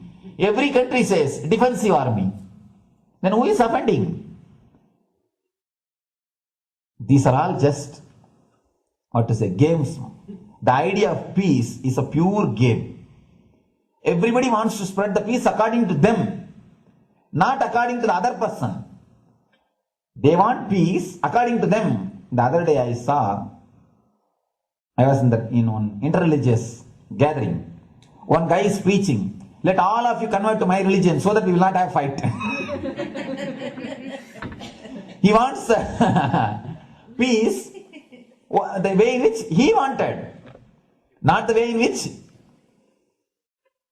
And there's a beautiful saying, the sword of Muhammad, it is written, peace alone should survive, something like that. He has written some statement about the peace on the sword. We all take sword to spread the peace. So no revolution is going to help, because in the last 2000 years, 3000 revolutions have happened, but still world is same, I think much worse. So no revolution is going to help, only individual evolution is going to help. So be very clear. Instead of working in the outer world, start working in the inner world. That will help you and society some way.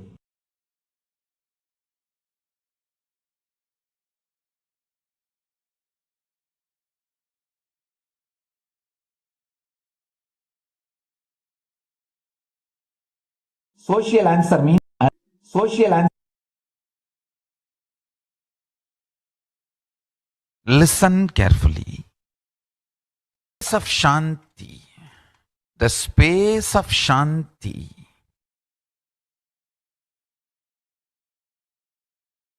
is where Kailasa grows. Listen carefully. It is in the deep powerfulness of peace, or peace-centered powerfulness is the ground, breeding ground for Paramashivatva to manifest. Please understand. Like how pure mirror reflects everything, pure Shanti-based Shakti, peace-based powerfulness reflects Paramashiva. Paramashiva manifests in peace-based powerfulness. Please understand. Neither violence nor powerlessness. Powerlessness is weakness. Violence is abusive. Peace-centered powerfulness. Powerfulness-centered peace. All the Upanishads starts with peace, completes with peace. Shanti mantra. Starts with Shanti mantra, gets completed with Shanti mantra.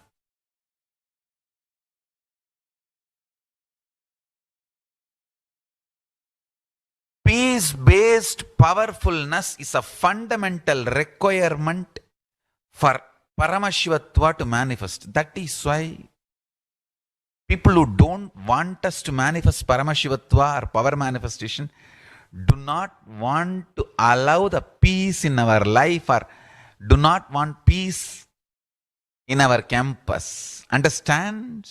But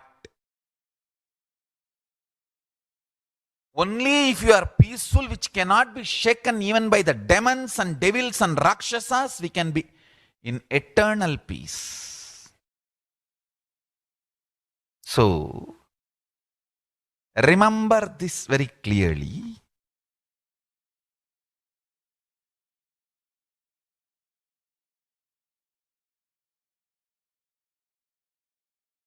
Peace alters the very DNA structure, genetic structure, the core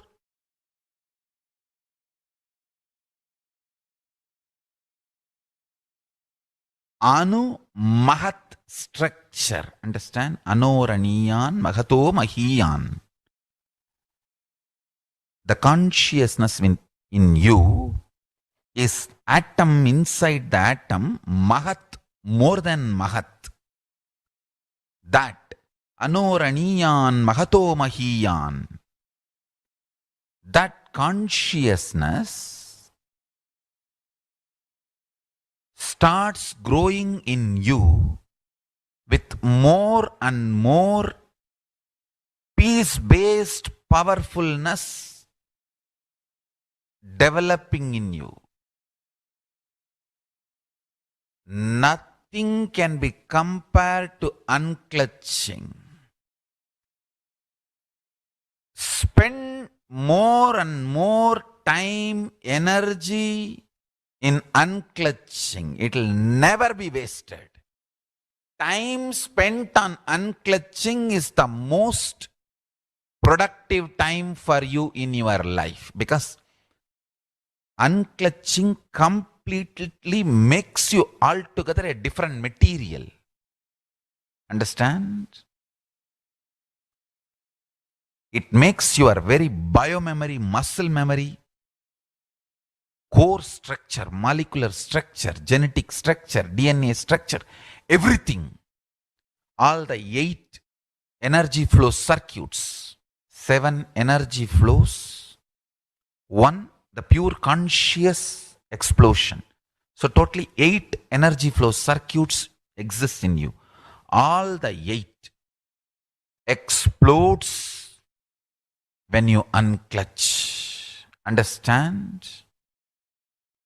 Unclutching is the space of Sri Kailasa.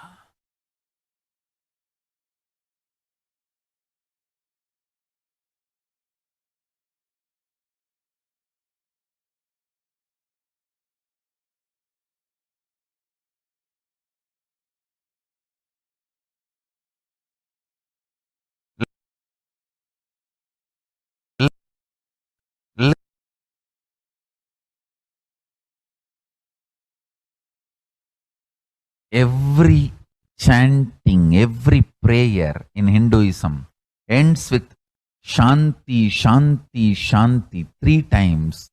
Means peace, peace, peace. Hinduism is the real religion.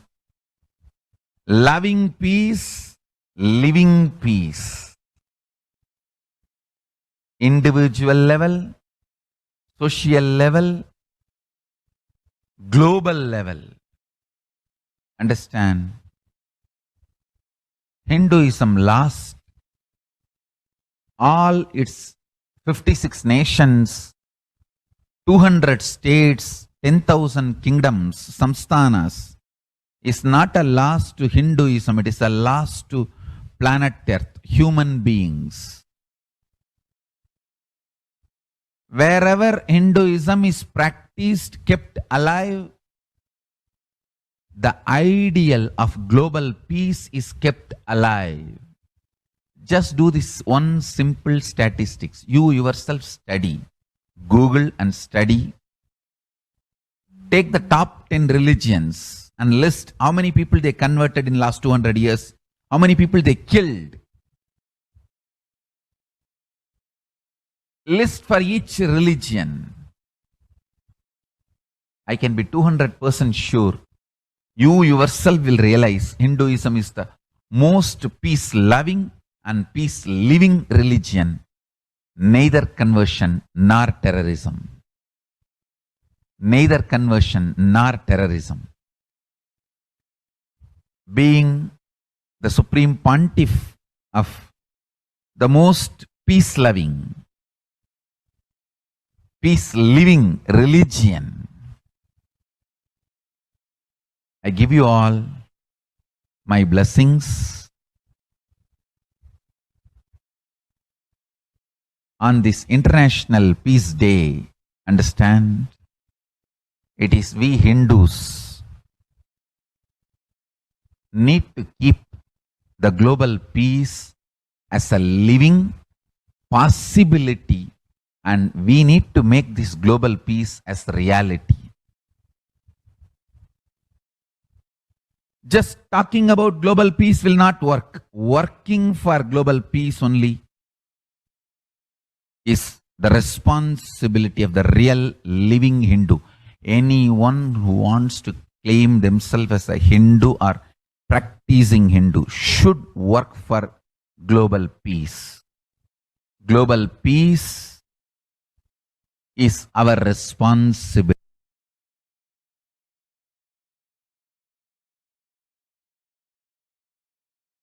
Every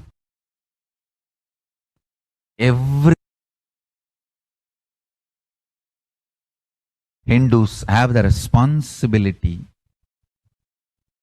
to bring global peace. So you can also throw a challenge. See, if you are making a Hindu micronation, you can throw this challenge to each one, your friends, family, 10 people. Let them participate in the challenge and then let them send the challenge to others. So I welcome all the living and practicing Hindus to become founding father Kailasa micronation in your countries.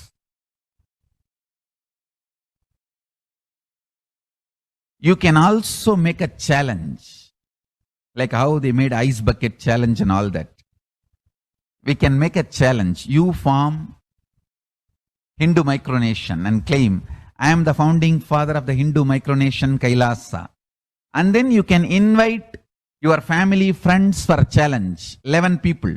You form and you challenge 11 people and they also form and they spread. So let us start spreading. This project is my message on this International Day of Peace.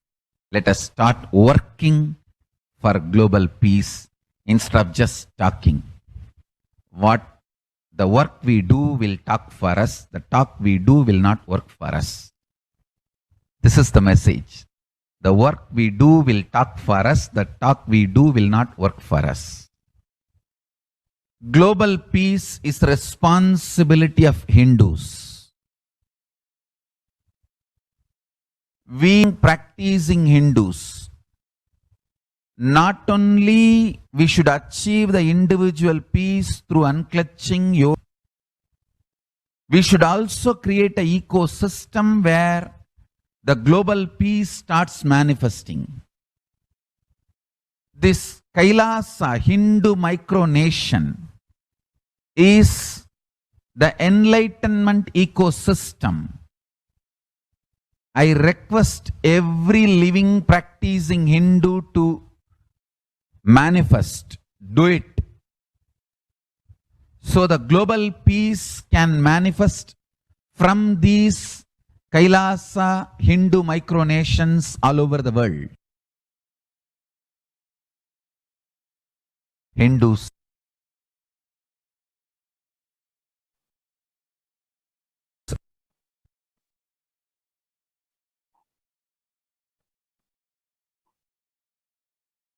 Kailasa's mission of global peace and superconsciousness breakthrough. The sovereign order of Kailasa, led by the Supreme Pontiff of Hinduism and Nithyananda order of monks, nuns, and Hindu diaspora, are working for global peace and to give a superconsciousness breakthrough to humanity. It is the Supreme Pontiff of Hinduism's mission to revive a conscious world where the global issues at the climate, economic, social, health, and humanitarian levels cease to exist from their very root, turning the problems of poverty, hunger, violence, discrimination into the experience of oneness.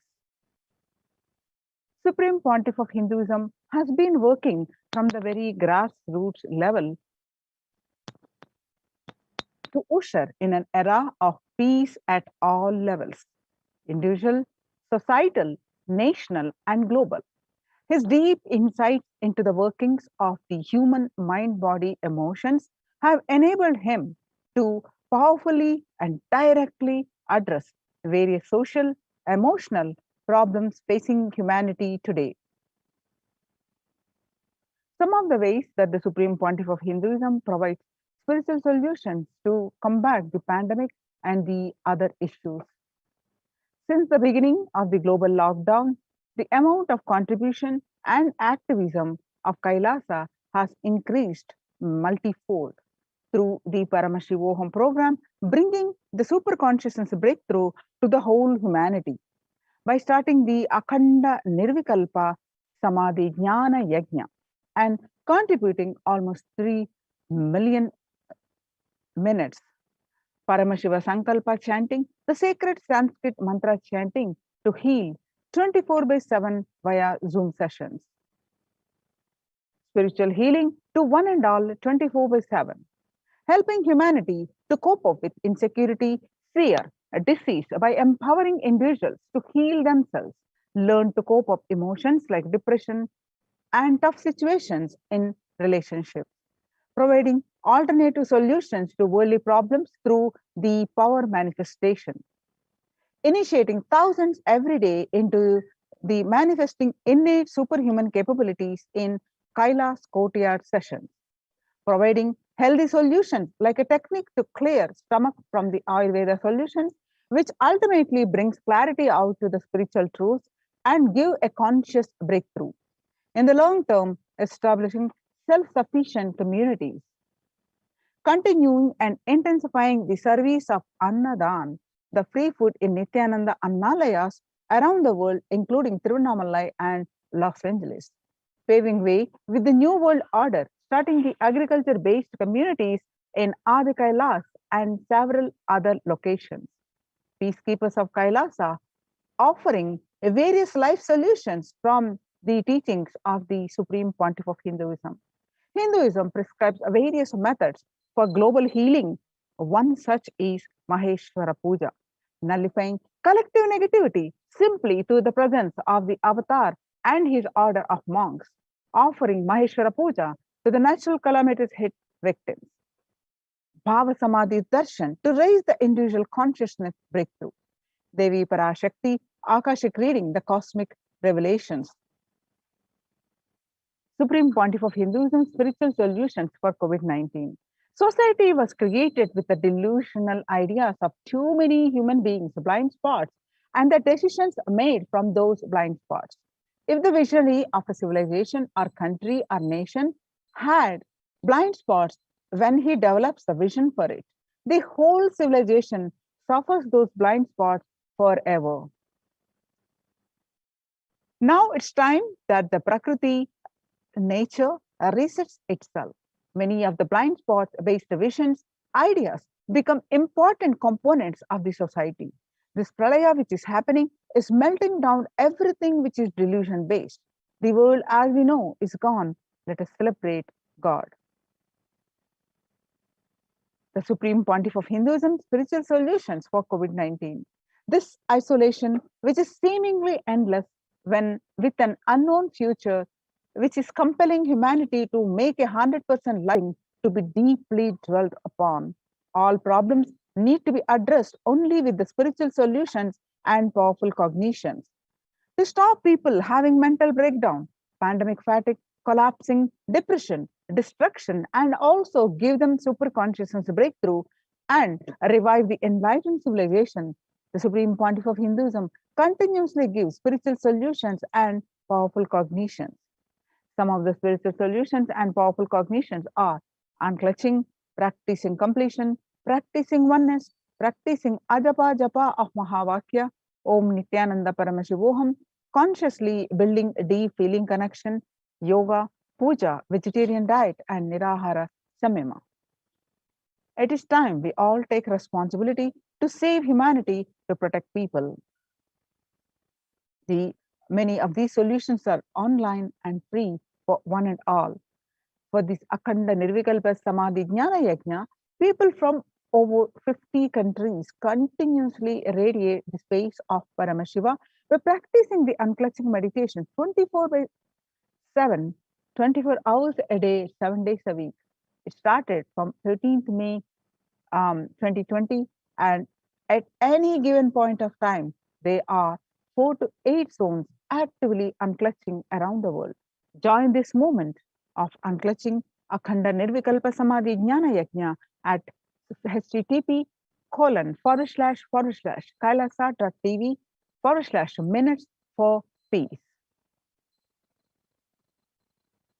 The life solutions based on the ancient Hindu tradition, the meditation and yoga techniques from the scriptures, the cognitions rooted in the highest truth, the lifestyle based on living and radiating the higher values of life, and the powerful way of living and realizing one's ultimate potential form the foundation of the Supreme Pontiff of Hinduism's teachings, which by their inherent nature provide the foundation for peace on planet Earth.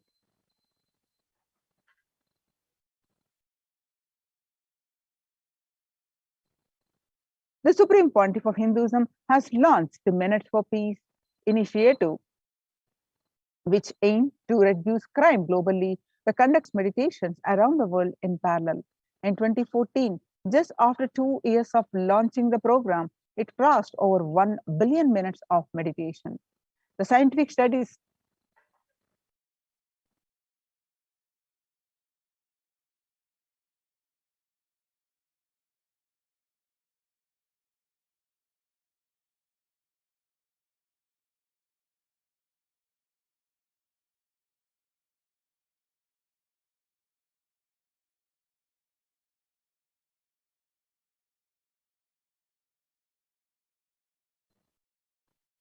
The scientific studies have shown a reduced crime rate.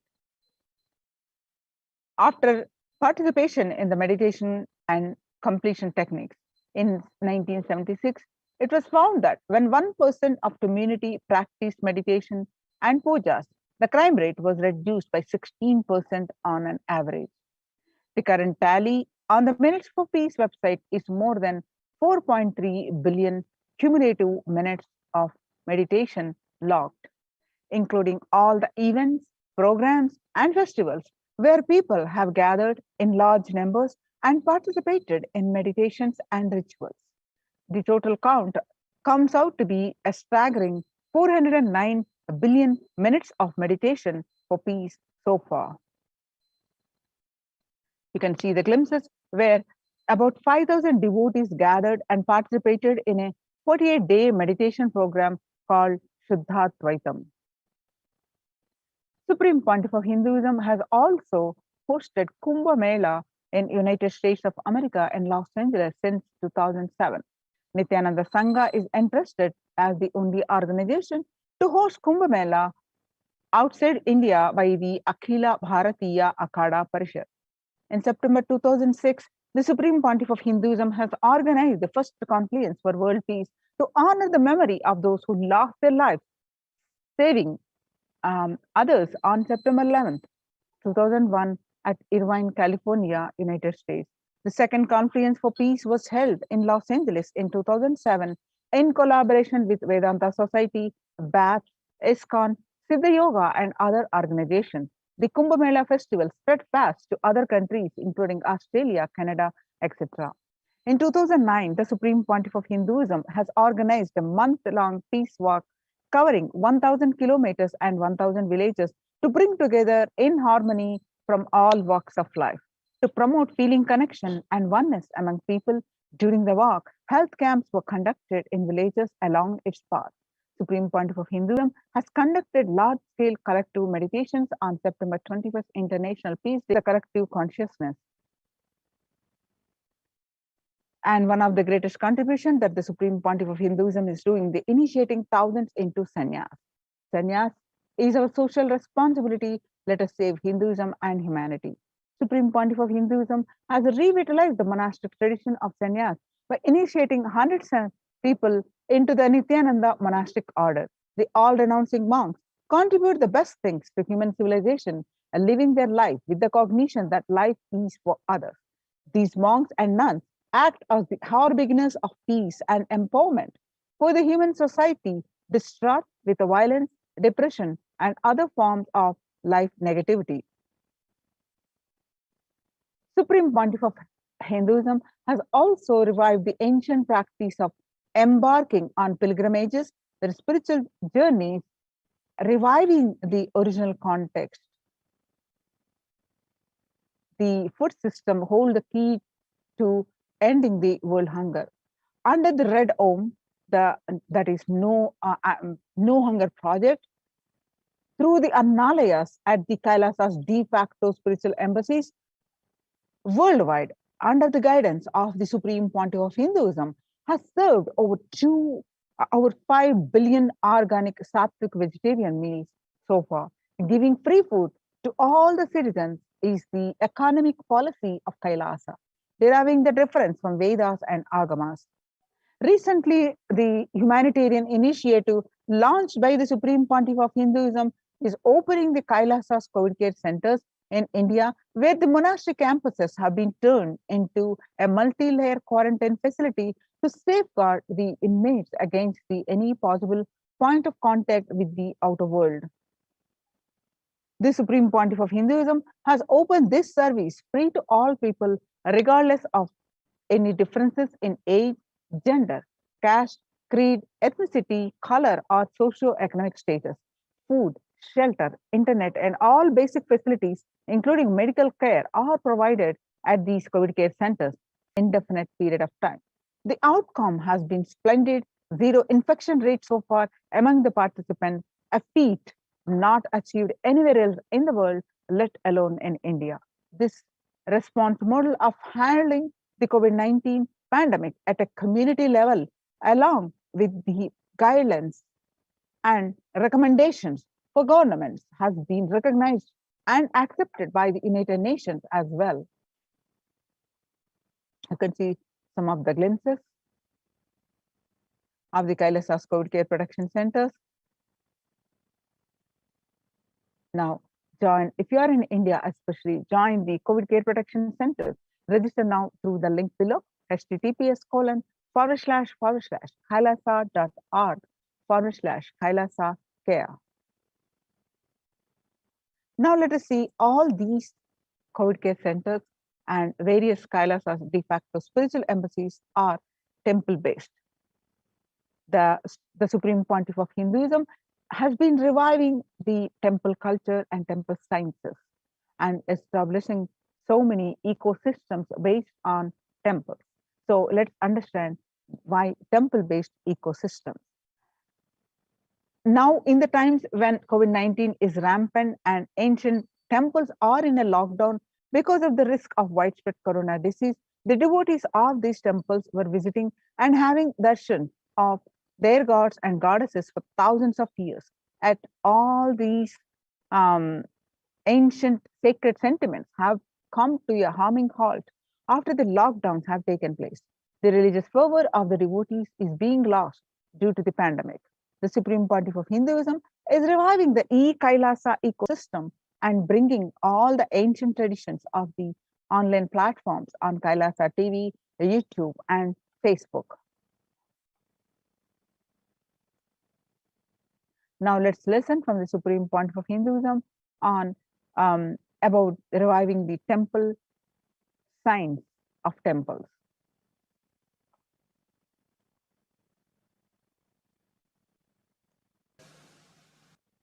Of this temple. Please tell us, Swamiji. Read the next question also. Both. As we see in our present time, towers of mobile, TV or dish TV antennas everywhere connecting invisibility to satellites, doing an incredible function for individuals and for society. My question is and was everywhere temples and deities in this culture. Anybody coming from outside just wonder, is this just sentimental carved stones, worshipping culture or just artistic sculpture? What is the invisible function of temples, deities? See, both questions, same answer. That is the reason I wanted to answer both the questions together. Modern day dish TVs, antennas, mobile towers, all of them work in the level of certain frequency where the pictures, visuals can be transmitted. See, the verbalization and visualization, names and forms can be transmitted from one place to another place through these mobile towers, dish TV antennas. But the temple towers are created to transmit super consciousness from one place to another place. Please understand. In Meenakshi's time, there was television, conscious television. It used to be in stone slab. And if you just sit in front of that stone TV, meditate, connect with Meenakshi, she will appear live and answer whatever you want. So each of the stone slabs only slowly later on became deities. You can see in our temples this happening. The TVs in which I am appearing and speaking are slowly becoming deities. They are receiving worship. Flowers are offered to it. Aarti is done to it. Incense is given to it. Now, all our temples are planning to have a separate throne for this TV. In Los Angeles, already I am on the throne. The TV is in the throne. The TV, in which people are seeing me, have already become deity. Same way, please understand, the stones through which people were able to connect with the super consciousness, have become deities. Same way, all our temples, deities, everything is a connecting mechanism with super consciousness. The mechanism which connects with the super consciousness.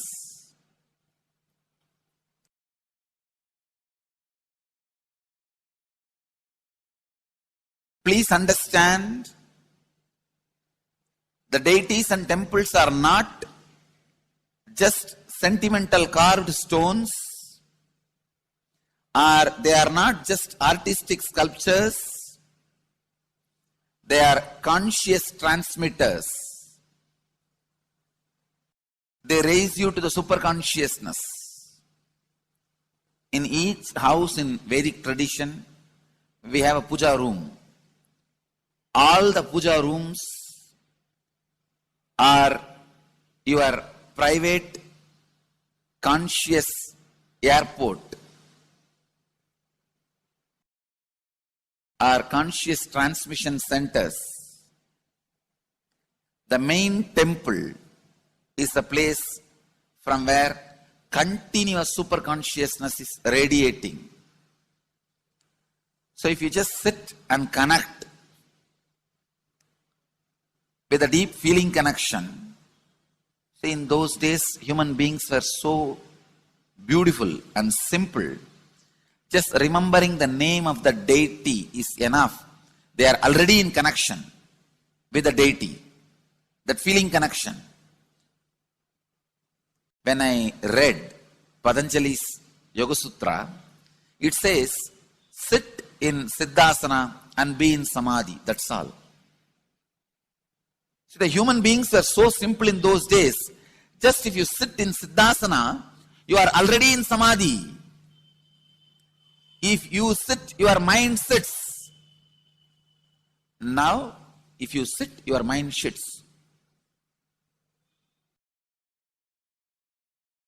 Mind is completely away from the body. In those days, human beings are so simple and intelligent. All the non-mechanical parts of their brain were awakened. It is Western culture which killed the non-mechanical parts of the brain, the functions of the non-mechanical parts of the brain. Please understand, in the Vedic civilization, always human beings were brought up in such a way that non-mechanical parts of the brain was fully alive and awakened. It is a cultural invasion, destroyed the greatest possibility of the human being when the non-mechanical parts of the brain is not functioning anymore. The temples, deities, all these are looking useless. Otherwise, they are a huge conscious infrastructure. Please understand. So, one example, suddenly, if we find some method to travel just 20 feet above the air, or 30 feet above the air, without petrol or diesel, all our automobiles, roads, everything will become useless. Then you will wonder, why so many automobile industries are established? Why so many cars are produced? Why this huge road waste? I think our ancestors are fools. You don't understand. At one period, it was used. It was being useful. Our temples, our deities, all these are useful if all your non-mechanical parts of the brain is awakened.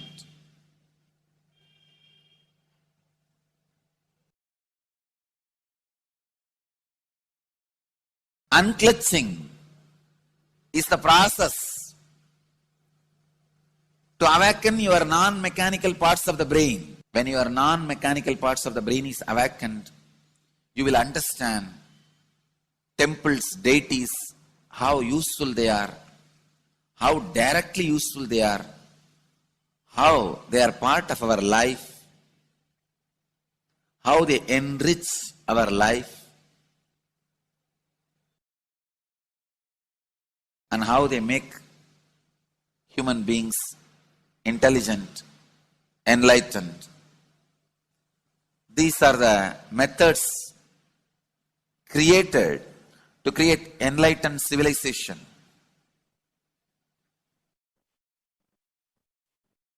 These grand temples are not built as an just monument. They are built as a conscious movement. It is not like Egyptian pyramids, monuments. No. It is conscious movement to raise human beings to the highest consciousness, to make human beings experience the highest purpose.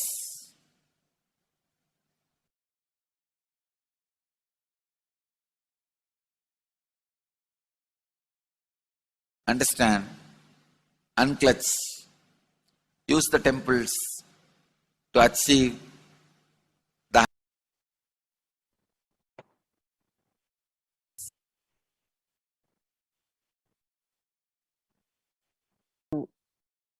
in joining the Kailasa Scout Care Centers, especially Adi Kailas. On 19th May 2021, Devi revealed that the doors of Adi Kailasa will be open for all those who come with the trust.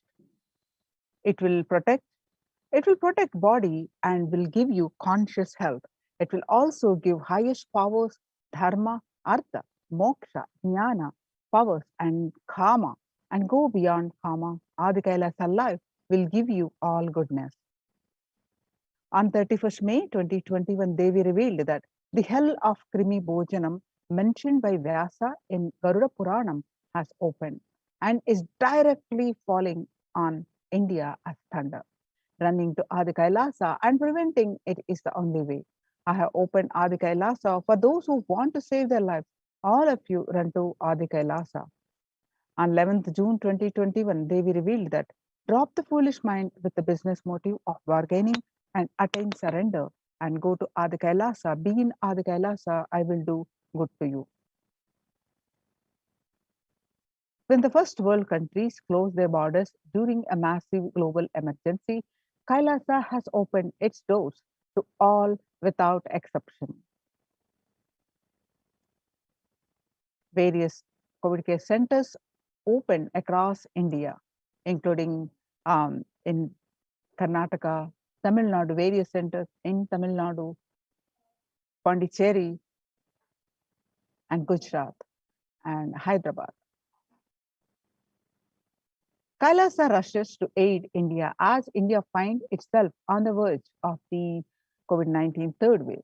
Multiple free COVID care centers opened across India. Various social services offered during the pandemic in Kailasa's de facto spiritual embassies across India. Spiritual services offered during the pandemic in Kailasa's de facto spiritual embassies across India. Cosmic revelations on global pandemic. The free social services offered during the pandemic in de facto spiritual across India are medical care, which includes allopathy, Ayurvedic, and Siddha medicine, infrastructure to accommodate thousands, accommodation for multi-layered quarantine, emergency ambulances, ICU on wheels, personal protective medical equipment, food security management through food banks and organic farming. Join the Kailasa's COVID care protection centers and register now through the link below. https://kailasa.org/kailasa care. With this, we are going to move on to the next part of our segment after a very short break. Thank you, Nithyanandam.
Nithyananda Paramashivoham.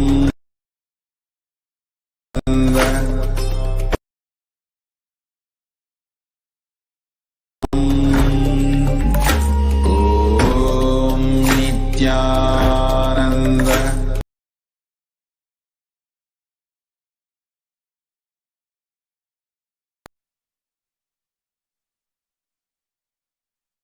Connecting with the divine with your eyes closed is meditation. Connecting with the divine with your eyes open is darshan. Come, let us all now move from meditation to darshan. Slowly, very slowly, please open your eyes.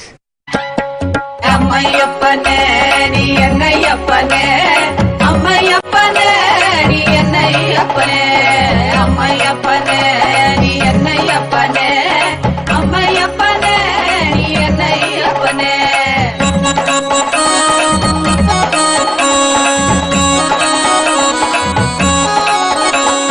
மக்களுக்காக மறுபடியும் நீ அவதரித்தனே மக்களுக்காக மறுபடியும் நீ அவதரித்தனே அம்மையப்பனே நீ என்னையப்பனே அம்மையப்பனே நீ என்னையப்பனே அம்மையப்பனே நீ என்னையப்பனே அம்மையப்பனே நீ என்னையப்பனே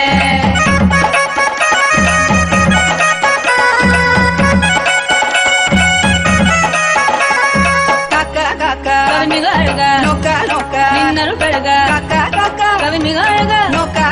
நின்னரும் பெருக ஏதும் பிற இருந்தால் கருணை நீ செய்யும் எந்தாயே ஏதும் பிற இருந்தால் கருணை நீ செய்யும் எந்தாயே அப்பனே செய்யும் எந்தாயே அம்மையப்பனே நீ என்னையப்பனே அம்மையப்பனே நீ என்னையப்பனே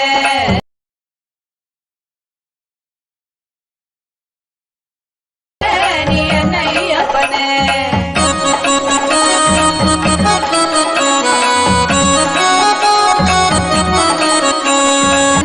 அப்பனே நீ என்னை அப்பனே அம்மை அப்பனே நீ என்னை அப்பனே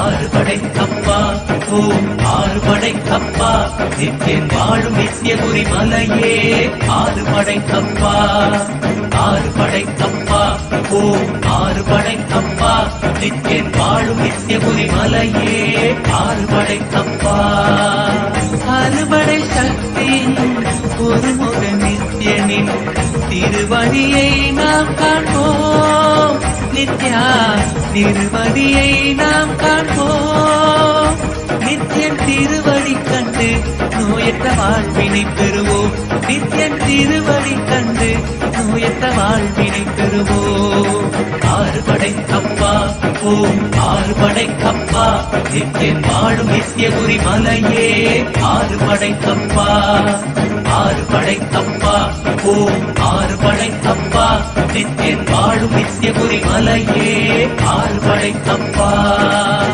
கேட்டால் தருவாய் வந்தால் அருள்வாய் நித்தியபுரி நித்யா நித்யா நித்தியபுரி நித்யா நித்தியன் பாதம் கண்டு சகல செல்வமும் பெறுவோம் நித்தியன் பாதம் கண்டு சகல செல்வமும் பெறுவோம் ஆறுபடைக்கப்பா ஓம் ஆறுபடைக்கப்பா நித்தியன் வாழும் நித்தியபுரி மலையே ஆறுபடைக்கப்பா ஆறுபடைக்கப்பா ஓம் ஆறுபடைக்கப்பா நித்தியன் வாழும் நித்தியபுரி மலையே ஆறுபடைக்கப்பா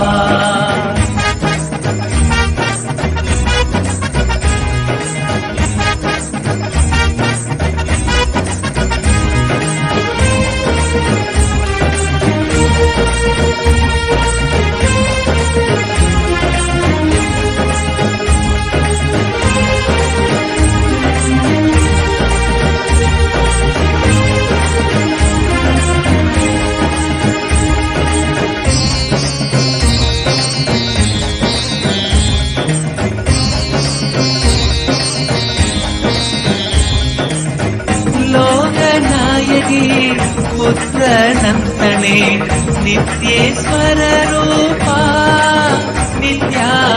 நித்யேஸ்வர ரூபா உனை தஞ்சம் அடையும் பக்தரை காத்தருள்வாய் ஐயா உனை தஞ்சம் அடையும் பக்தரை காத்தருள்வாய் ஐயா ஆறு படை அப்பா நித்தியன் வாழும் நித்தியபுரி மலையே ஆறு படை அப்பா ஓம் ஆறு படை அப்பா நித்தியன் வாழும் நித்தியபுரி மலையே ஆறு படை அப்பா மார்கழி மாதத்தில் குதித்த நித்யனே நித்யபுரி நித்யா நித்யபுரி நித்யா உன் பாதம் கண்டு நாங்கள் சரணடைந்தோமே உன் பாதம் கண்டு நாங்கள் சரணடைந்தோமே ஆறு படை அப்பா ஓம் ஆறு படை அப்பா நித்தியன் வாழும் நித்தியபுரி மலையே ஆறு படை அப்பா ஓம் ஆறு படை அப்பா நித்தியன் வாழும் நித்தியபுரி மலையே ஆறு படை அப்பா ஓம் ஆறு படை அப்பா நித்தியன் வாழும் நித்தியபுரி மலையே ஆறு படை அப்பா ஓம் ஆறு படை அப்பா நித்தியன் வாழும் நித்தியபுரி மலையே ஆறு படை அப்பா ஓம் ஆறு படை அப்பா நித்தியன் வாழும் நித்தியபுரி மலையே ஆறு படை அப்பா ஓம் ஆறு படை அப்பா நித்தியன் வாழும் நித்தியபுரி மலையே ஆறு படை அப்பா ஓம் நித்யானந்தேஸ்வர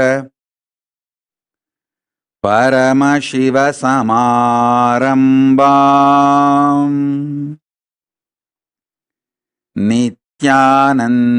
நித்யானந்தேஸ்வரி பரமசக்தி மத்யமாம் अस्मदाचार्यपर्यन्ताम् वन्दे गुरुपरम्पराम्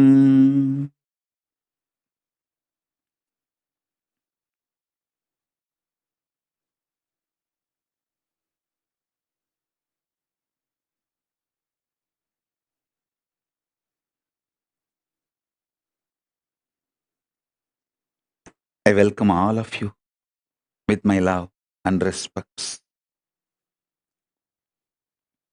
I welcome all the living and practicing Hindus from all over the world.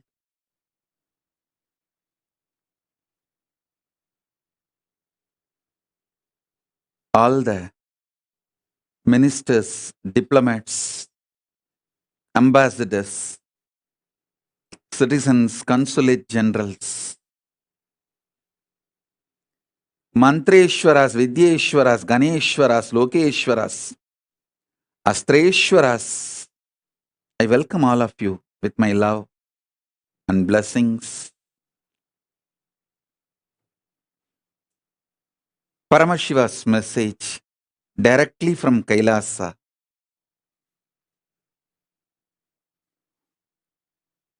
Fourth force,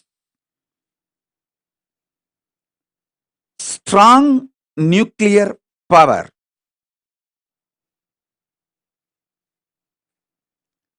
is the extension and inclusive of gravity, electromagnetic force, weak nuclear force, all its permutation combinations. Listen. The fourth force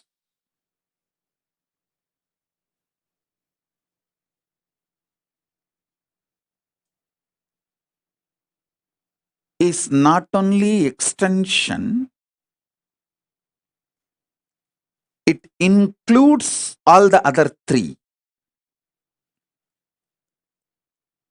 I wanted to remind all of you once more, Hinduism is cosmic science. It teaches you the whole life. மண்ணில் நல்லவண்ணம் வாழலாம், விண்ணில் நல்லவண்ணம் உறையலாம்.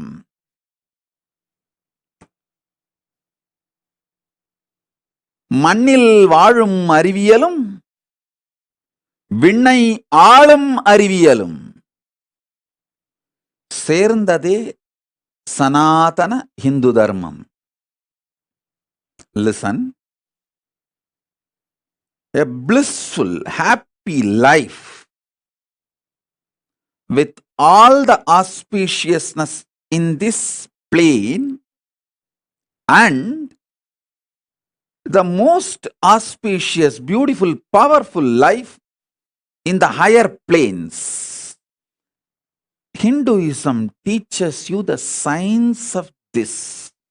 It's a cosmic science. Feel pride and feel blessed. You are born Hindu and are practicing Hindu. You have been given this powerful knowledge. You are the inheritors of this great powerful knowledge. One of the worst crime done to humanity is teaching humanity that you have only one life. No. Listen to this carefully. Listen to this carefully.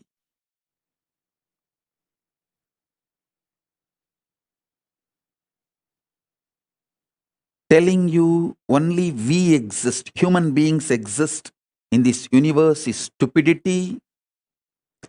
Telling you beings from the other planes, other universe, other parts of the universe are aliens is criminal, crime. Beings from other planes are neither aliens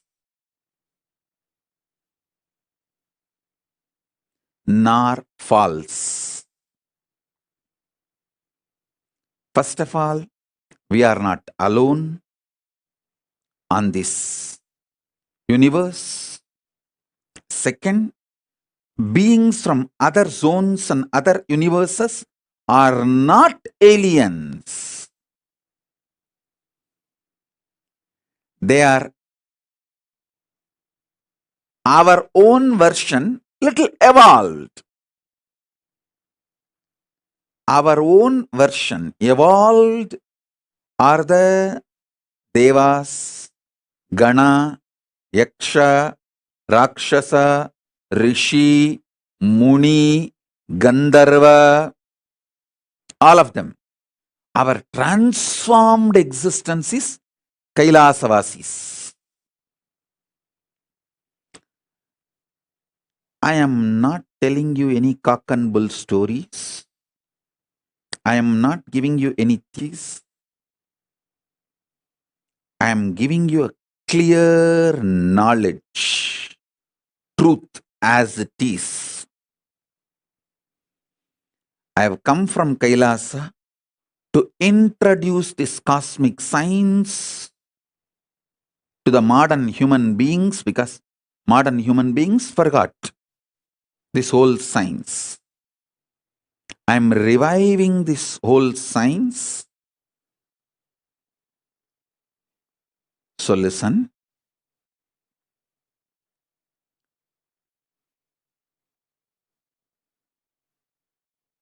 Last few satsangs I was talking about these four forces.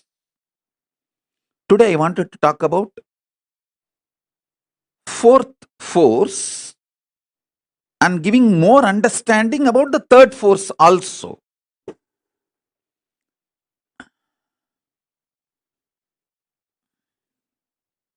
Everything you know about the nuclear power, quantum physics, parallel universe, everything which is established, this multiple existence, all of it put together is third force.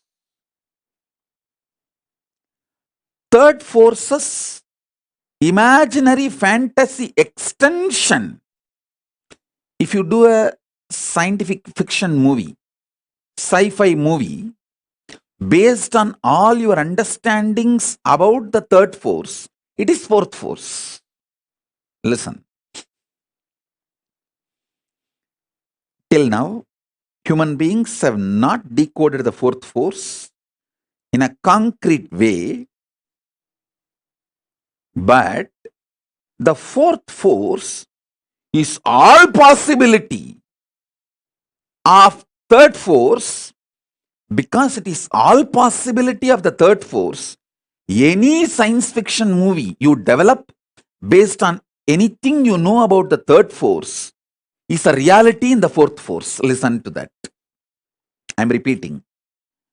Any fantasy imagination you develop centered on the principles you know about the third force is part of the fourth force.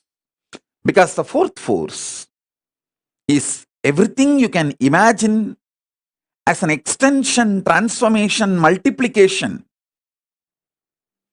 of the third force and more.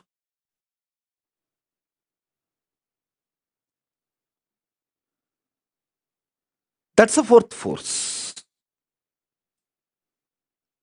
Let me give you some more understanding about the third force. Listen. Multiple universes, planes exist. That's the first thing. Pitruloka is true. When you leave the physical body, you carry your Karana Sarira, the causal body, your deep-rooted patterns, and reach the Pitruloka and live. I am not lying to you when I say, if your generations give you the Shraddha and Pinda only, you will be happy and have a social respect in the Pitruloka. I am not strategic or cunning or lying when I utter this word. I am uttering the truth. It's not that I wanted the Hinduism to spread and kept alive, so I am telling you this story. If Hinduism is not kept alive, planet Earth will not be there. Get lost. I have nothing to lose. I already renounced the planet Earth. I am in Kailasa. If you guys want the planet Earth, save it.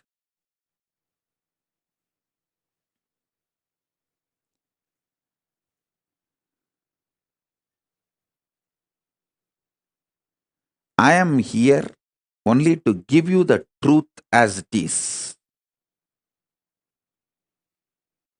Making it into the lifestyle is your responsibility. Listen.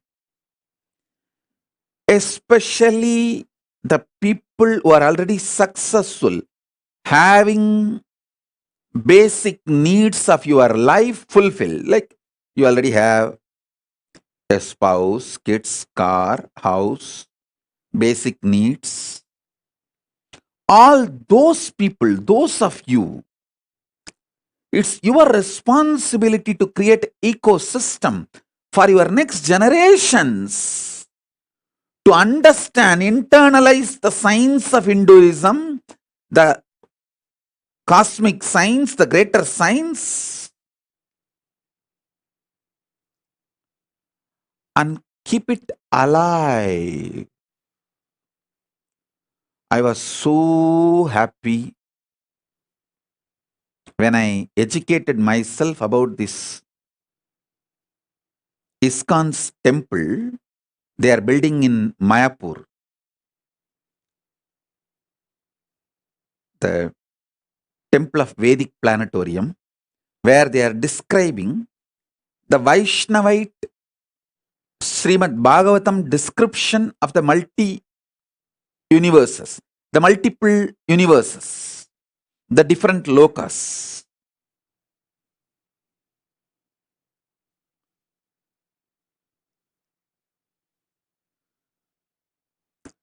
It's a Vaishnavite version. It's a Bhagavatam version. But I am so happy that they have attempted to make people understand about the existence of the multiple universes, the vertical. Surely, I'll be giving the Vedic Agamic version of the multiple universes and building a temple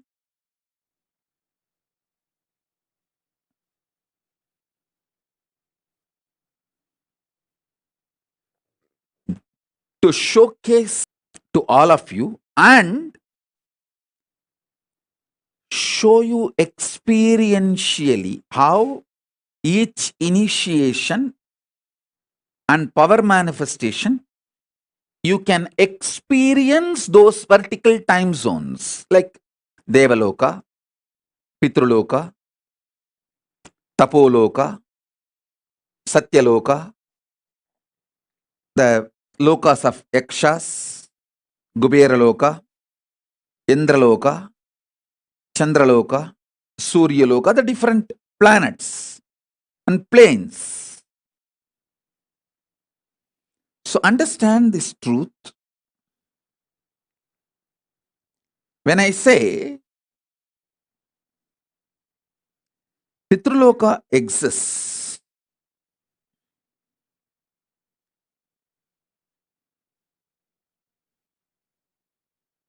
it is true.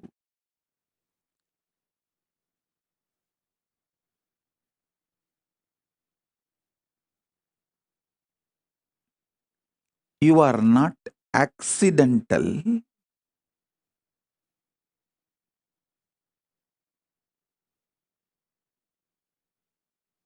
Evolution of some biological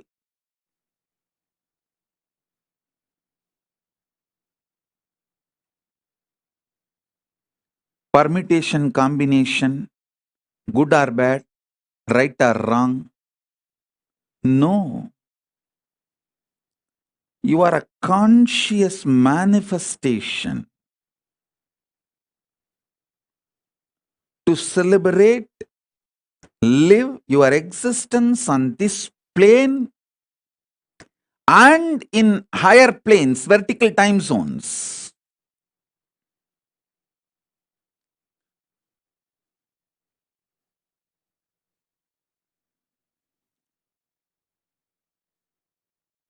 I am giving you the truth and my vision to create an ecosystem where this truth can be lived and celebrated. This is my sincere effort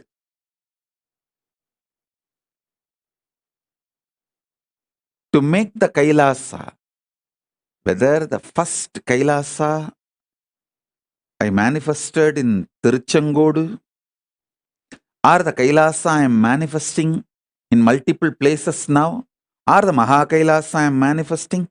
This is the vision. Vision is where human beings are given a very powerful supportive ecosystem where they are complete about everything related to this world. Health, wealth, beautiful relationships, empowered, enlightened, and know about the vertical time zone, multiple universes, and start experiencing it, preparing themselves after they leave the body. Because life doesn't end when your body stops functioning. No.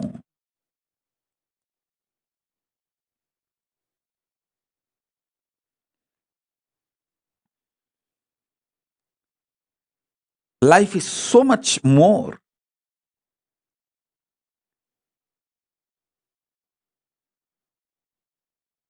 Than you can even imagine, understand.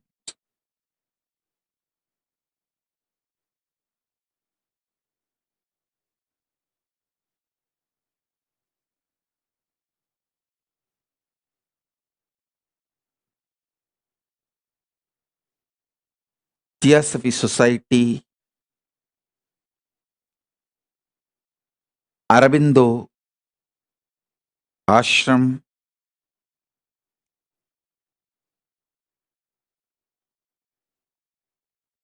Paramahamsa Yogananda, Osho,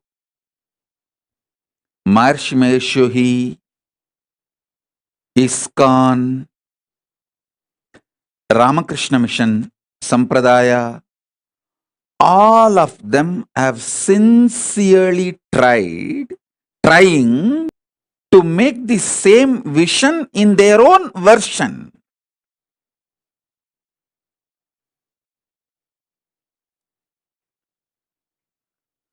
I am trying to create most updated, because now I know all the insecurities of these human beings, why something is successful and why something fails. Above all, time is in my favor. Age is in my favor. I am too young. I am only in early 40s.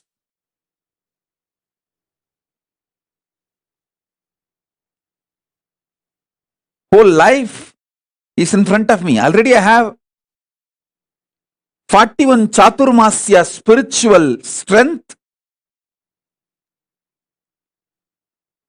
27 years of a spiritual socio experiences, working in the spiritual field with the society, 27 years of solid experience and expertise, 41 years of Chaturmasya, solid spiritual foundation, and I have my whole life ahead of me. This is the advantage I have. Let me express these truths so this vision can start manifesting in all of you. This third force and fourth force manifests in all of you. This is my vision for all my Kailasas. Whether it started in a container, I don't know how many of you know, the first Adinam, Tirchanguda Adinam, started in a steel shed. That is why I always feel container is auspicious. Put container in any place, it will become Kailasa. Because the first Kailasa is container Kailasa. Only then the hut was built. There was a small steel shed which was used as a pump set, gifted to me by a devotee. That's when first I started staying. From there only I built the hut.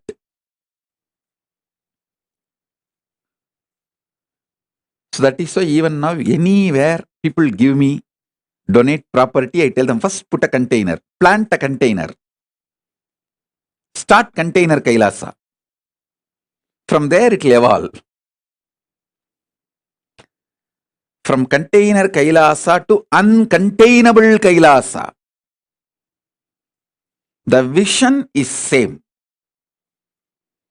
where we provide an ecosystem for human beings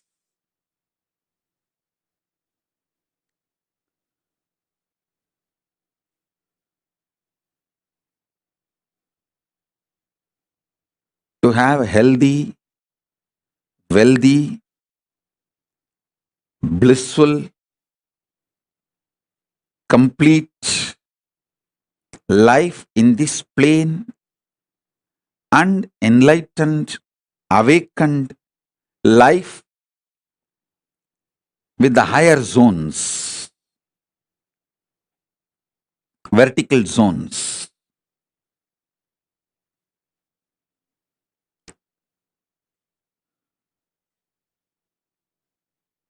Still, many of my vision is not yet unfolded into reality, but I have spelled out my vision very clearly.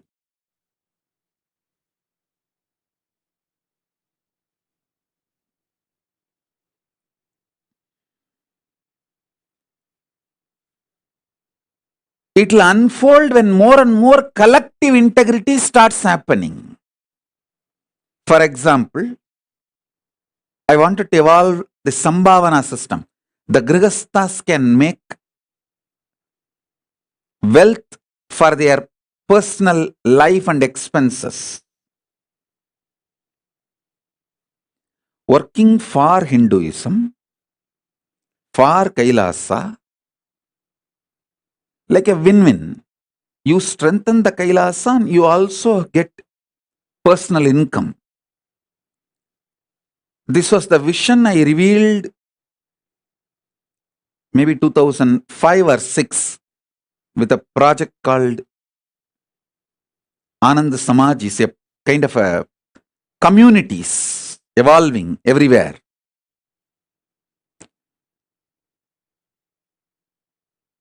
If we have people with more collective integrity who take the responsibility for integrity of everyone, these systems can be successful.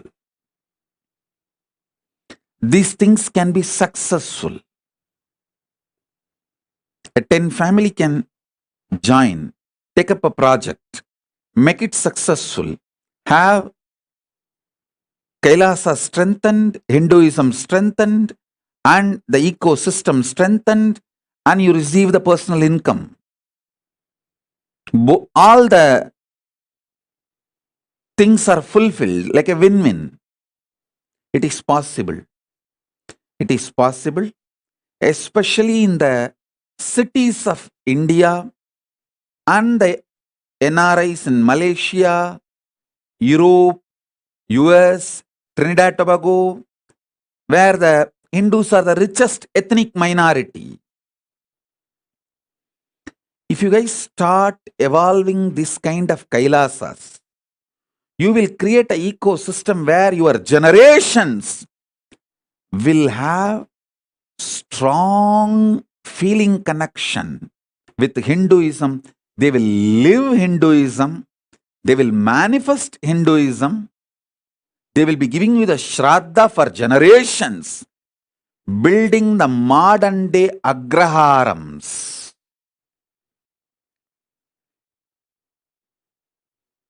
Temple-centric communities, கோவில் பெருங்குடிகள்.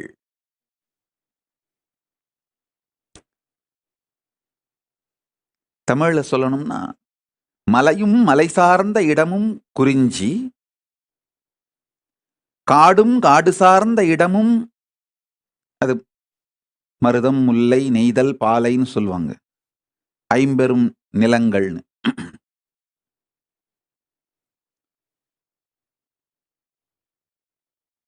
காடும் காடு சார்ந்த இடமும், வயலும் வயல் சார்ந்த இடமும், கடலும் கடல் சார்ந்த இடமும், குறிஞ்சி, முல்லை, மருதம், நெய்தல், பாலை 5 நிலங்களை சொல்வார்கள். மலையும் மலை சார்ந்த இடமும் குறிஞ்சி. அது எனக்கு தெரியும். காரணம் என்ன? நான் அந்த மலை சார்ந்த இடத்திலே பிறந்து வளர்ந்ததால். அதுபோல நன்றாக புரிந்து கொள்ளுங்கள். 6ஆம் நிலம் கோவிலும் கோவில் சார்ந்த இடமும் Kailasam.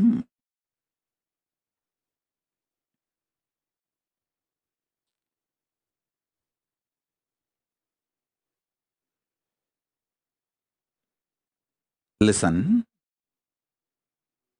Temple-centric communities, temple-centric lifestyle.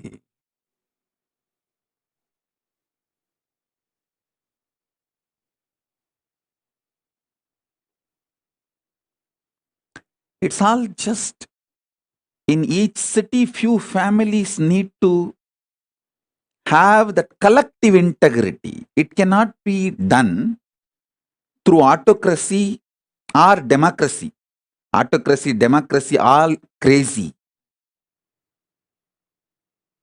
All just crazy. Democracy means the mass is cheated, that they are empowered by few autocratic individuals. Autocracy means people know openly they are being ruled and at least hold the rulers responsible historically. So this autocracy, democracy, all crazy.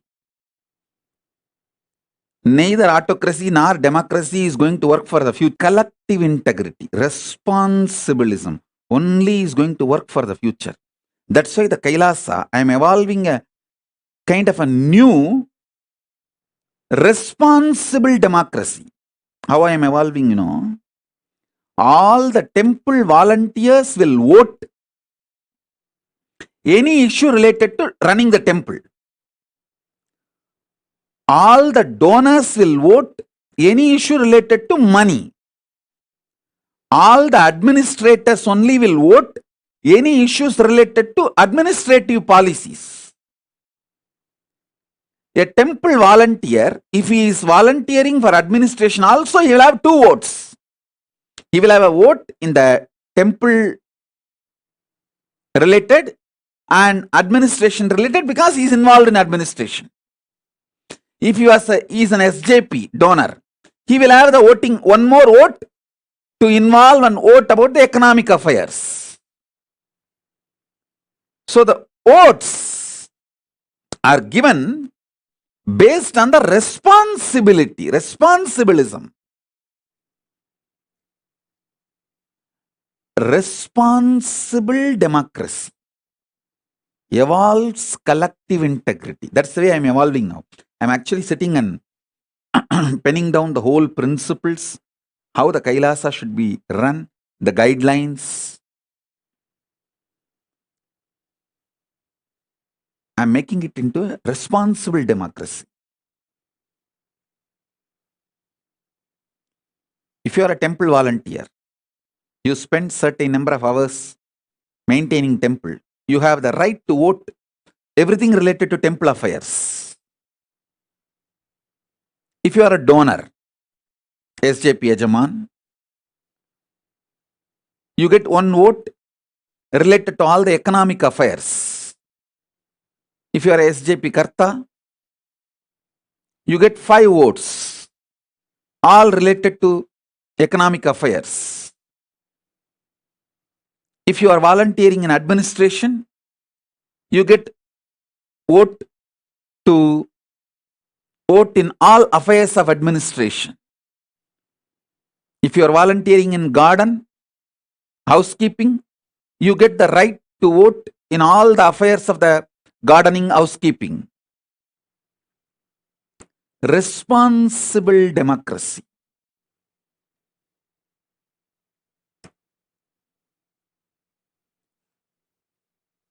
That's the way I am evolving this Kailasa.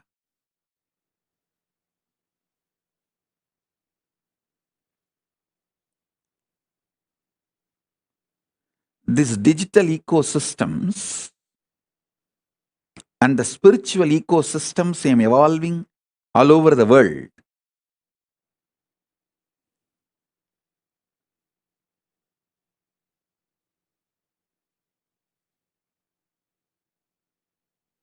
From that time, my gurus have handed over me the first ashram from Tiruvannamalai. Then I did the first ashram in Tiruchengodu.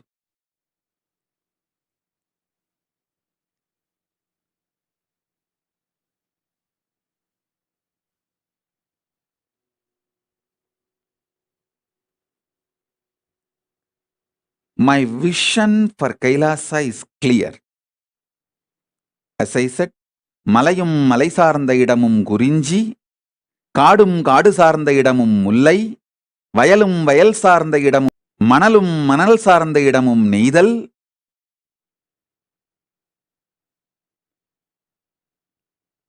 I think மணலும் மணல் சார்ந்த இடமும் பாலை, கடலும் கடல் சார்ந்த இடமும் நெய்தல். Then கோவிலும் கோவில் சார்ந்த இடமும் Kailasam.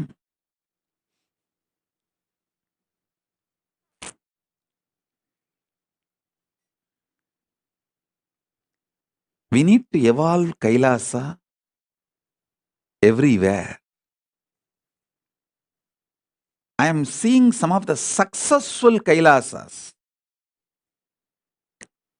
Banu Patel has done a best Kailasa in Oklahoma.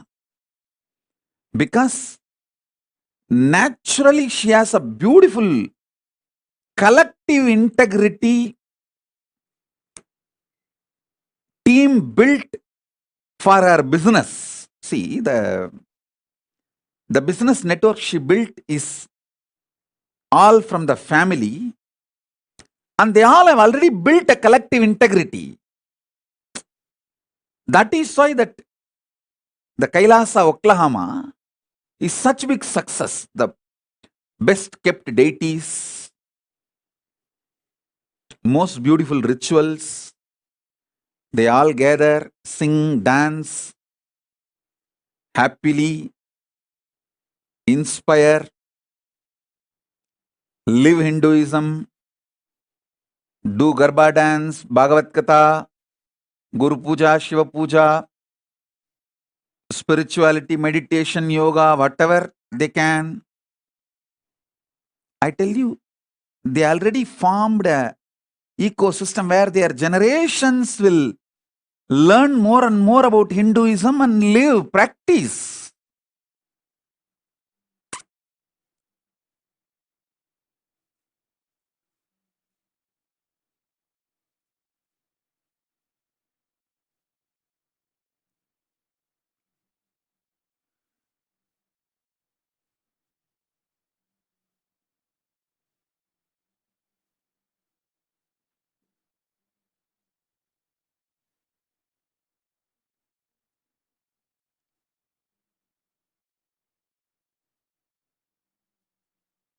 Banu is very successful in evolving a very beautiful Kailasa ecosystem.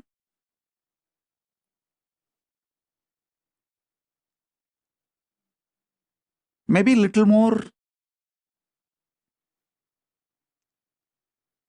enlightenment, education, knowledge, all that will happen in course of time.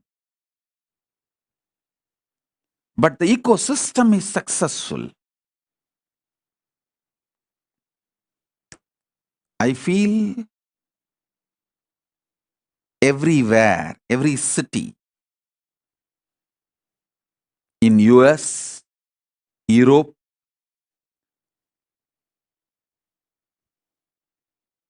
even in India, if you guys start creating this Kailasa ecosystem, you will have your next generation following Hinduism, giving you Shraddha. You will have peace in Pitruloka.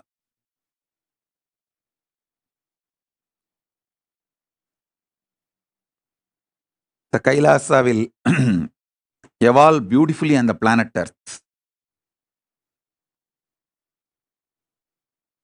திரும்ப சொல்றேன், மலையும் மலை சார்ந்த காடும் காடு சார்ந்த இடமும் முல்லை, வயலும் வயல் சார்ந்த இடமும் மருதம், கடலும் கடல் சார்ந்த இடமும் நெய்தல், மணலும் மணல் சார்ந்த இடமும் பாலை. ஏன் மெமரிலேயே கரெக்டா இருந்து இவனுங்க ரெஃபரன்ஸ் கொடுக்குறேன்னு சொல்லி துண்டு சீட்டு கொடுத்து என்ன குழப்பிட்டானுங்க. எப்பவுமே நம்ம மண்டையை நம்புறது தான் பெஸ்ட். துண்டு சீட்டை நம்பினோம்னா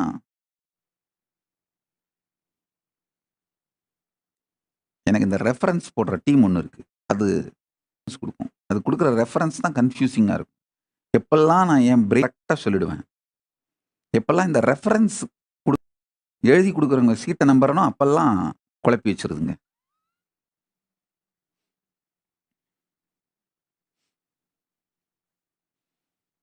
மலையும் மலை சார்ந்த இடமும் குறிஞ்சி, காடும் காடு சார்ந்த இடமும் முல்லை, வயலும் வயல் சார்ந்த இடமும் மருதம், கடலும் கடல் சார்ந்த இடமும் நெய்தல், மணலும் மணல் சார்ந்த இடமும் பாலை, கோவிலும் கோவில் சார்ந்த இடமும் Kailasam.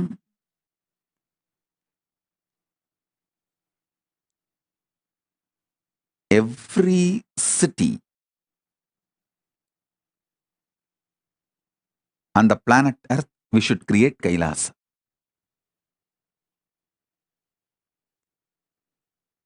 Every city we should create Kailasa.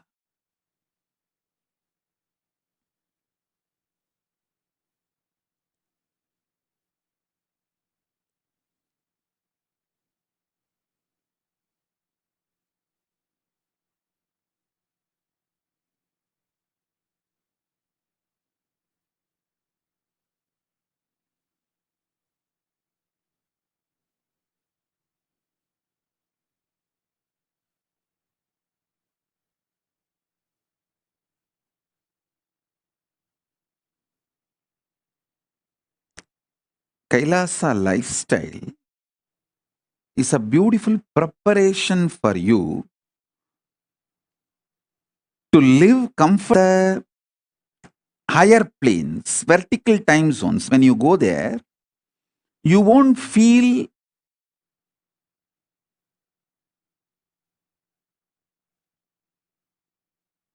cultural shock.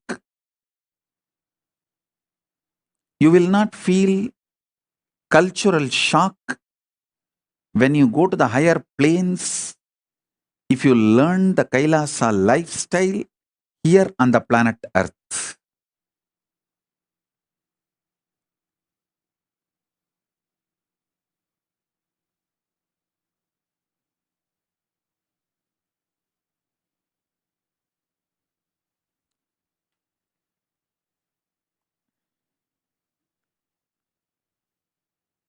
We just need some of the dedicated people. You see, you don't need cunningness, strategy to make Kailasa. You just need Tyagis, dedicated people who have a conscious stamina, will, persistence, making it happen. Will stay strong and make it happen, like Arishchandra, Satyavadi, the Savitri, Satyavan Savitri.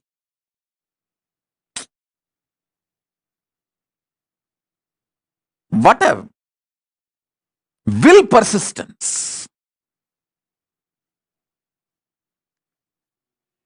Nachiketa.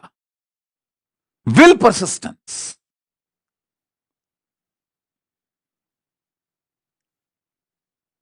A child fasting for 2.5 days without food and water is equivalent to an adult fasting for 2.5 years. Because for child, food is the only life, source of life. For an adult, there are multiple sources of life.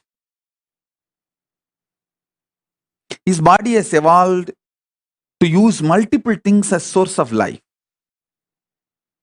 But for a child, food is the only source of life.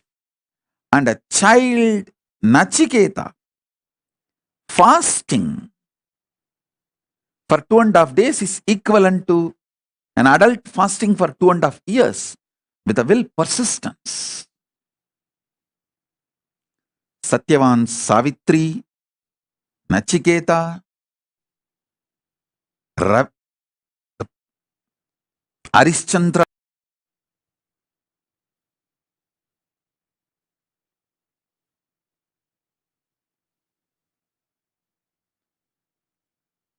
what a will, persistence. We need just few people with that kind of a conscious stamina, will persistence to create collective integrity, to make collective integrity for Kailasa to happen. They become the foundation of Kailasa's evolution. Not any efficient, cunning, strategic, no. It is dedicated, tyagis.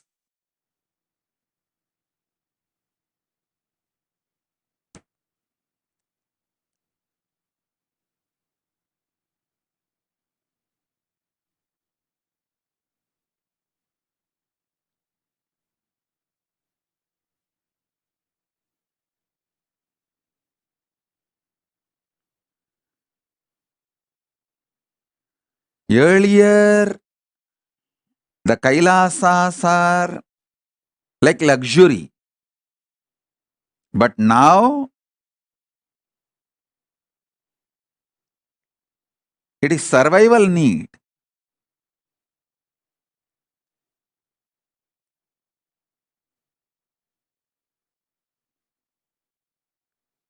I'm seeing so many people messaging this Meda Slatya, so many people. Oh, I want Kailasa in Kashmir, I want Kailasa in Guwahati.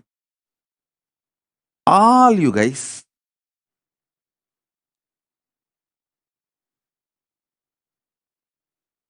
stop wasting my time if you can't take the responsibility. Meda Slatya, you don't need to be independent. You just need a conscious will, conscious stamina, will persistence. Go to Adi Kailasa, get trained, renounce your luxurious, hypocritical, criminally negligent lifestyle. Because your ancestors did not do the tyaga, Kashmiri Pandits are suffering and Hindus lost Kashmir. Don't continue to be criminally negligent. Decide to dedicate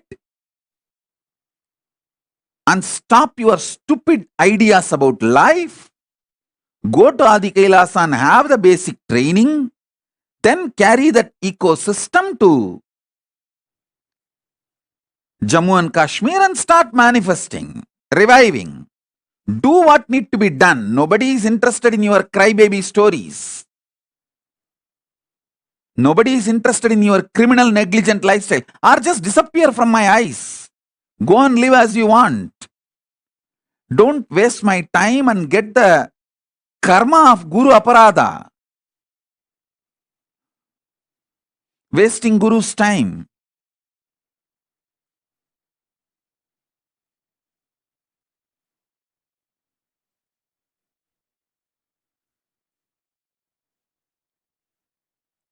When I give a vision, everyone says, oh, I want to do, I want to do. Come on.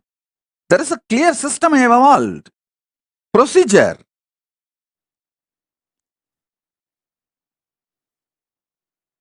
There are ecosystems which is functioning. It's not that those ecosystems are perfect, but it is budding. Go there, see what all can be done. Right, wrong, good, bad. In that, learn a will persistence. Then take that to the different places we have. You don't even need to take the risk of buying new properties. We have multiple properties all over the world. You can go and start planting in any of our properties without any risk. Once you are successful in Adi Kailas properties, then go and do it in your city. There is a clear system and successful in multiple places.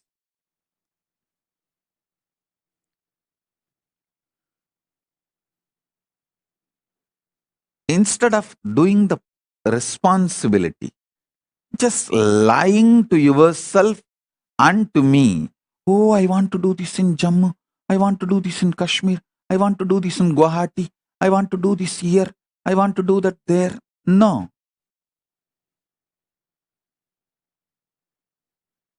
If you want to do it. If not, be criminal, negligent Hindu, rot.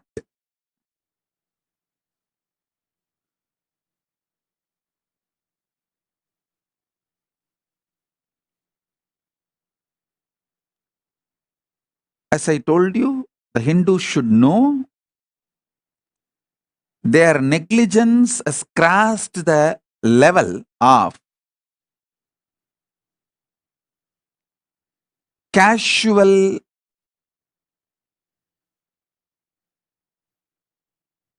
unattending or just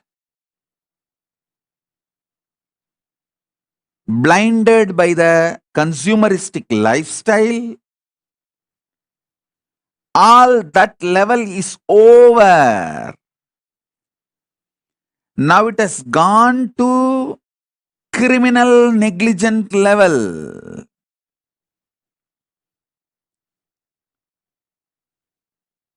If you get out of your criminal negligence and create Kailasa ecosystems, in every city, the next generation of Hindus are going to be there.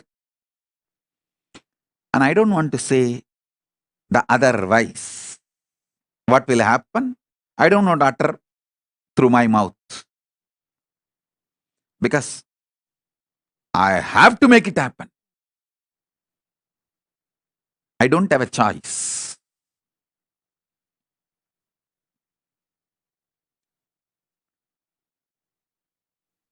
If you join along with me, I'll do it with you. If you don't, I'll do it without you. If you oppose, I'll do it in spite of you. But I'll do it. I'll make it happen.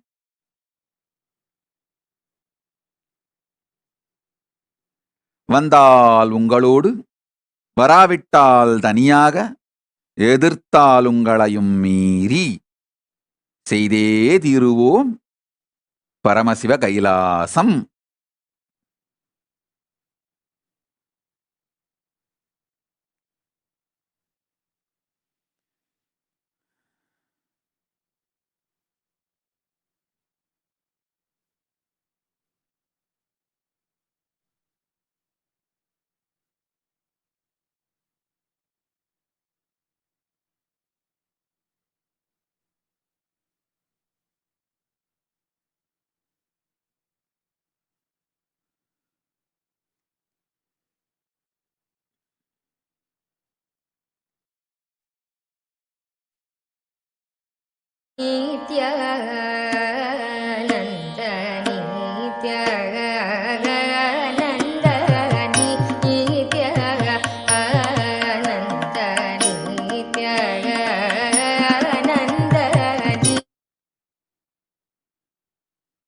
Listen.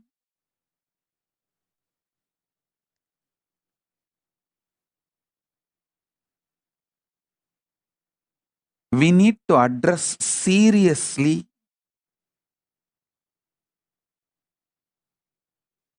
these few issues in the Kailasa ecosystem. One, the most important, the ecosystem should be self-sustaining. Second, a separate male sannyas order, female sannyas order, grihastha order. All these three separate. Third, system where the grihasthas can make personal income. Some method of sambhavana where they make enough personal income for their personal expenses. Either a common project, a for-profit project is made successful. Running a restaurant or running a hotel, motel, or running even enriching and causing very professionally.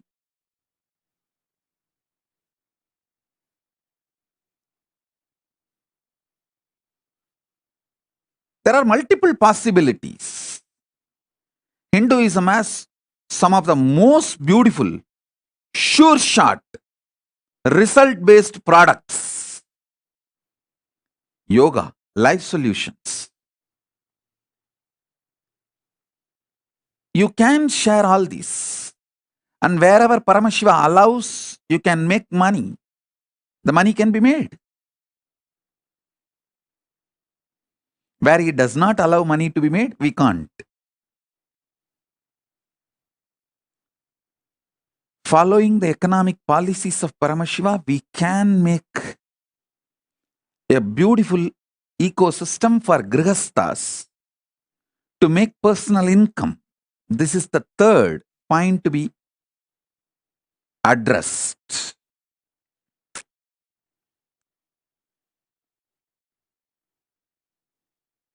Fourth, responsible democracy in evolving all the policies of those Kailasas ecosystem.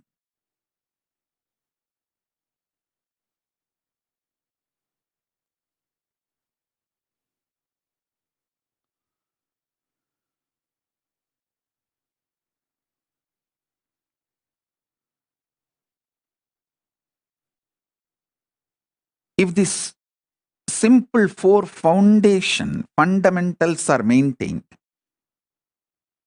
not only Kailasa will flourish, you will have an amazing ecosystem for it to continue forever.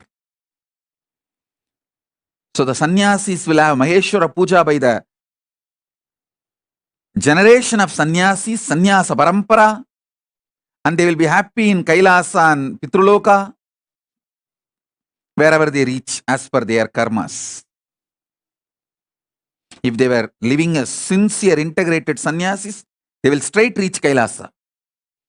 If they had messed up, then they will reach only Pitruloka. If they are completely messed up, then Brahmarakshas. That is up to them.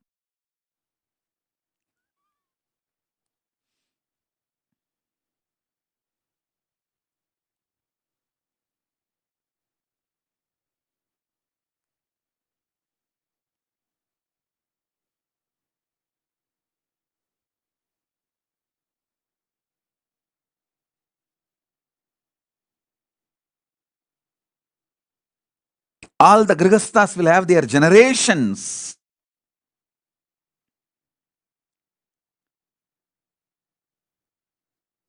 Beautifully living Hinduism and giving Shraddha to you for generations. So you will be happy in Pitruloka or Kailasa, wherever you reach.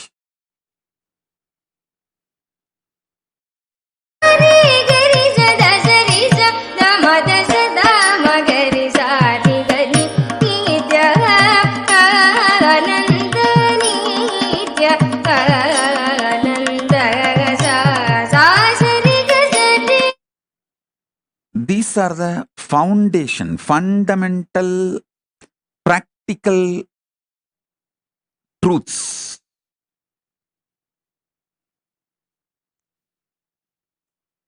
This is enough for the Kailasa ecosystem to manifest.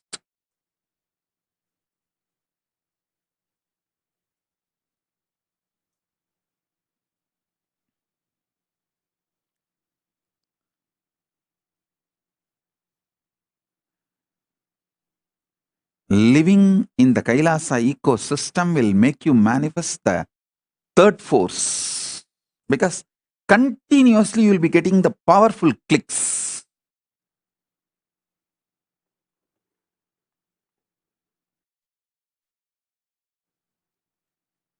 You will have a very peaceful life.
I'll repeat, these 4 things need to be addressed for any successful Kailasa.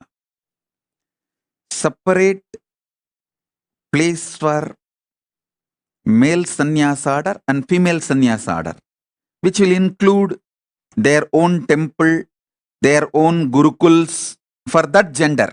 Male sannyasa order will have the male sannyas gurukul and the temple run by them. Female sannyasa order will have female gurukul and temple run by them. Goshala for themselves and library for themselves. 2 separate ecosystem, and the grihasthas separate. Grihasthas will have their own library and their own temple, their own goshala or any other projects. All 3 separate campus so that each one's ecosystem is not disturbed by the other's ecosystem.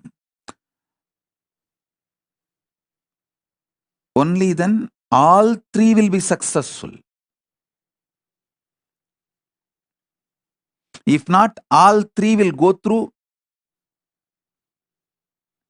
idiotic comparisons, land into criminally destructive mental setup. Grihasthas feeling jealousy about the sannyasis and sannyasis feeling, sannyasis comparing themselves to grihasthas is extreme stupid.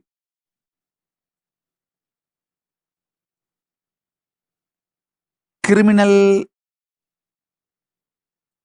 negligence and crime itself.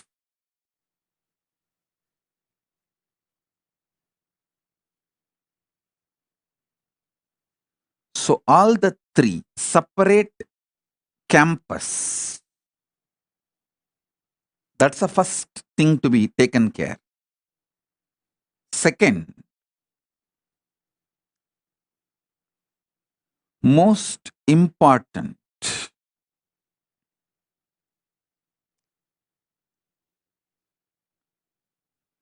grihasthas should have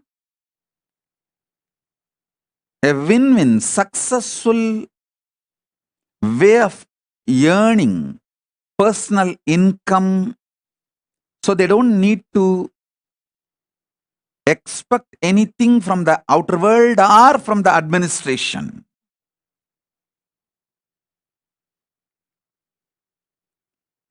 They have their own independence and what they call as security for their future and all that. So they are economically not dependent on anybody else. There are tons of systems, business opportunities can come up. Third, responsible democracy with collective integrity.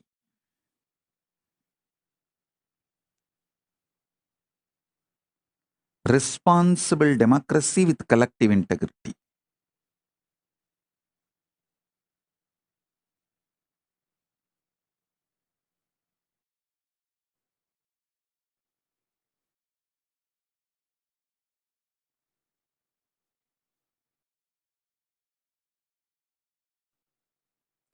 Fourth, continuous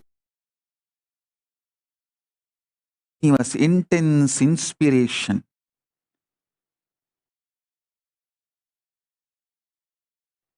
Living Kailasa. That 4th job, I'll do it continuously. I think these are the 4 major things will make any Kailasa ecosystem successful and expanding.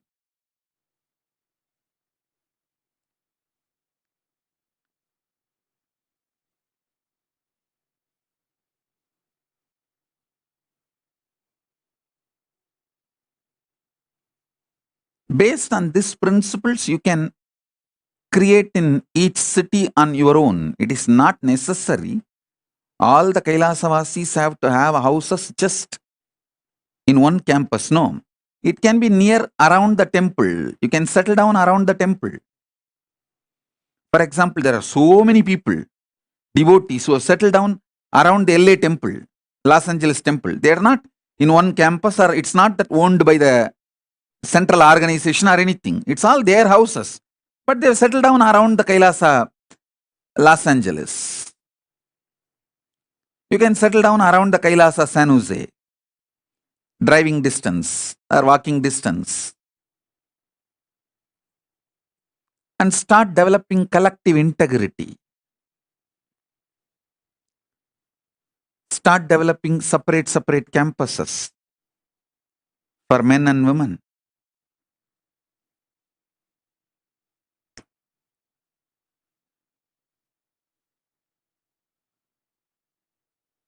The responsible democracy with voting rights and collective integrity.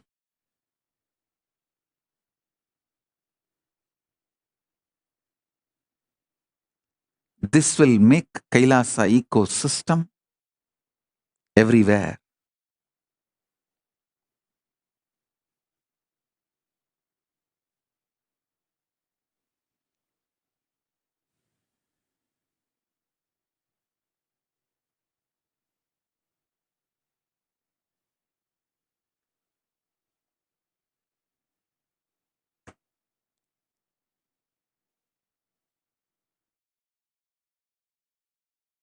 Nithyanandam, Om Nithyanandaya, Nithyanandam, Nithyanandam, Om Nithyanandaya, Nithyanandam, Nithyanandam, Om Nithyanandaya, Nithyanandam, Nithyanandam, Om Nithyanandaya, Nithyanandam, Nithyanandam, Om Nithyanandaya, Nithyanandam, Nithyanandam, Om Nithyanandaya, Nithyanandam, Om Nithyanandaya, Nithyanandam, Nithyanandam, Om Nithyanandaya, Nithyanandam.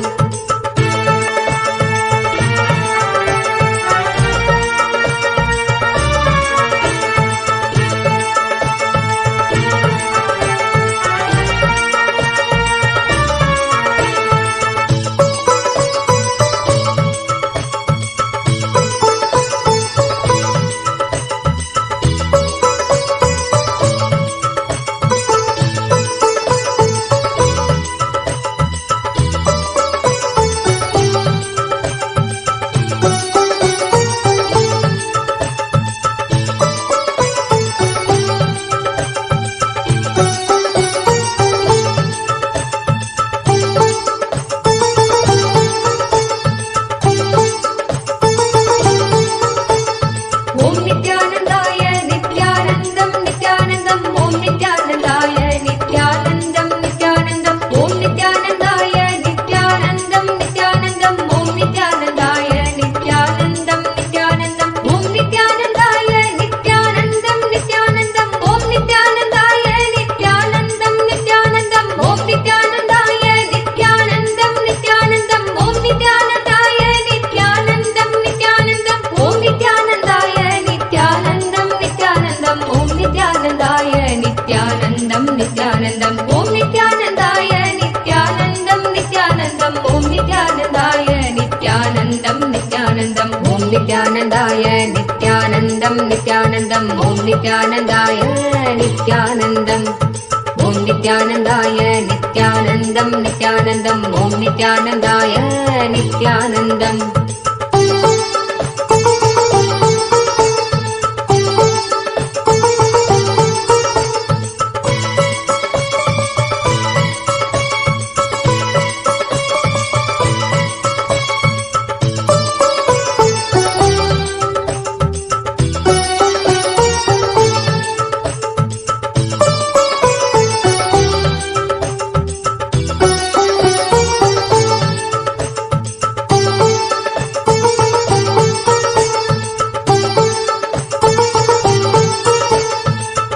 Nithyanandaya, Nithyanandam, Nithyanandam, Om Nithyanandaya, Nithyanandam, Om Nithyanandaya, Nithyanandam, Nithyanandam, Om Nithyanandaya, Nithyanandam, Om Nithyanandaya, Nithyanandam, Nithyanandam, Om Nithyanandaya, Nithyanandam, Nithyanandam, Om Nithyanandaya, Nithyanandam, Nithyanandam, Om Nithyanandaya, Nithyanandam, Nithyanandam, Om Nithyanandaya, Nithyanandam,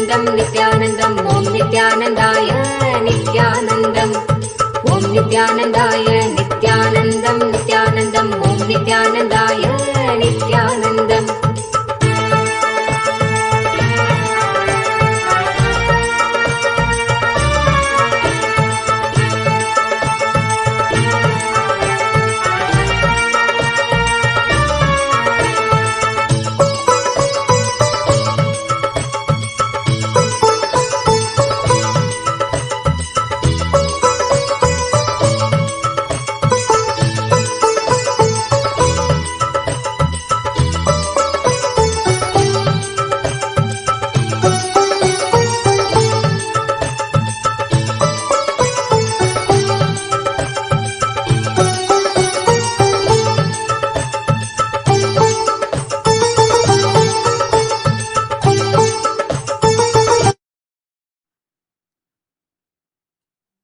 So, let me repeat the 4 points I was giving as my vision.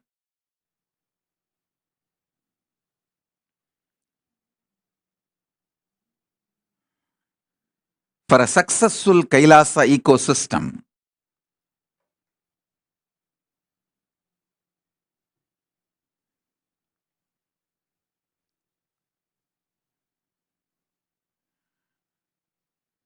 with a clear description and definition,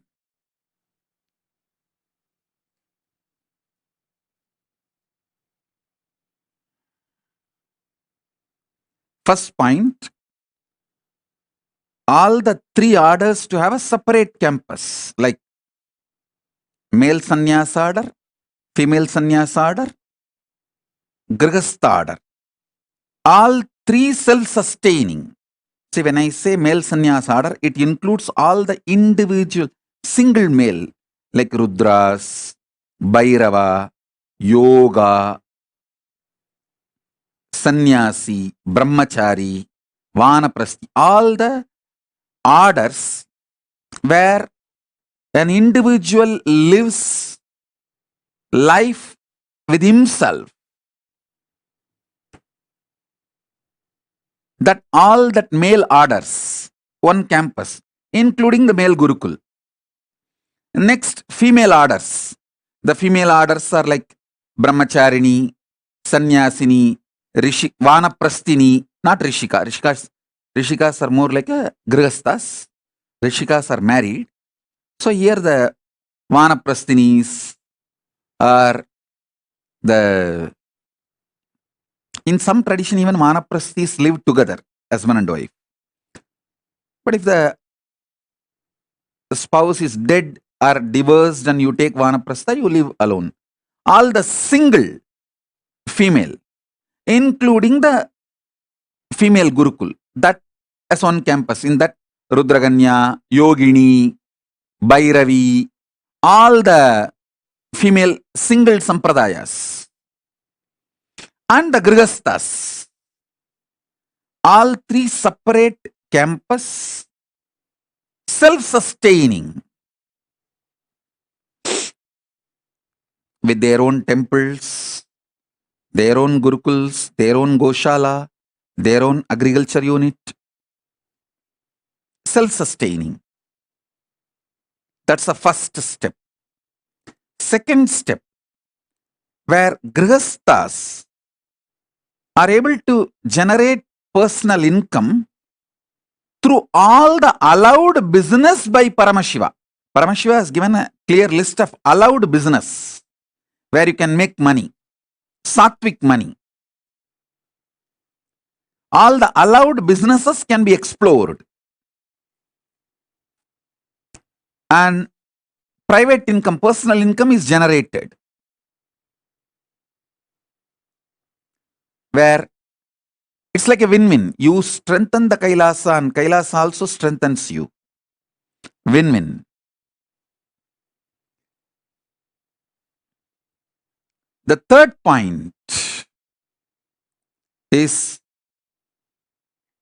responsible democracy of collective integrity,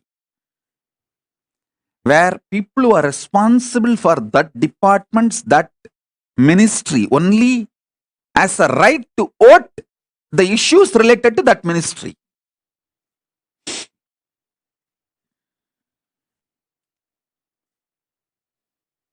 So all the mess ups of the democracy is eliminated.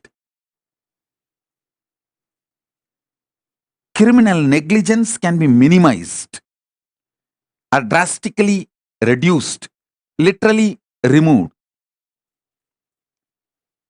And the fourth point is intense spiritual inspiration, experiential Kailasa lifestyle.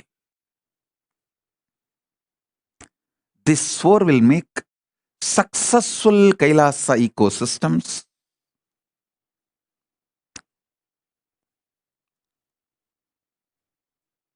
all over the world. We should think and work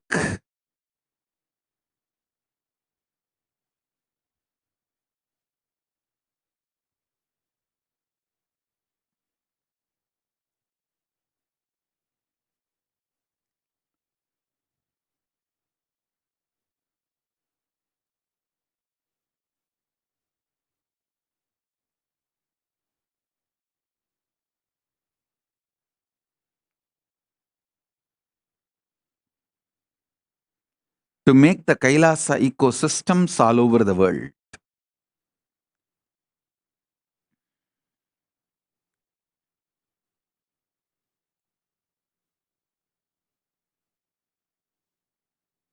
So all of you contemplate on this. I'll reveal more depth and details about third force and fourth force in a very practical, implementable ways.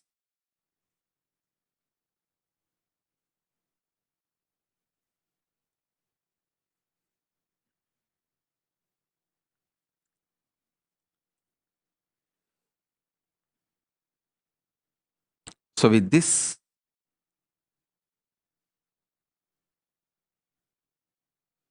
we will have darshan later. I'll announce the time of the Paramashiva darshan. Now it's already late for all of you to go to bed. It's 11:36. So with this, I bless you all.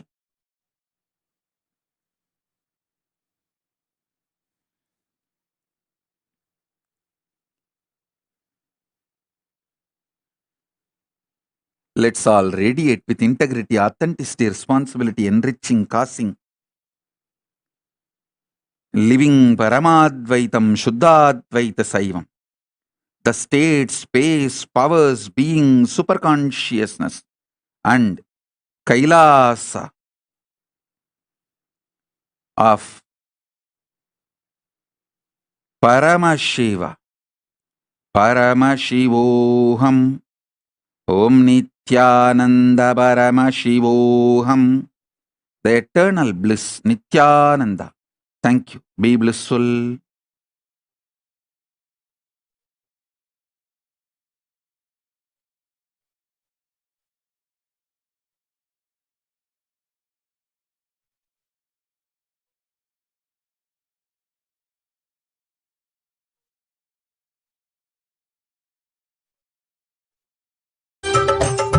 नित्यानन्दम् Om नित्यानन्दाय नित्यानन्दम् Om नित्यानन्दाय नित्यानन्दम् नित्यानन्दम् Om नित्यानन्दाय नित्यानन्दम् Paramashivoham. Om Nithyananda Paramashivoham. Om Nithyananda.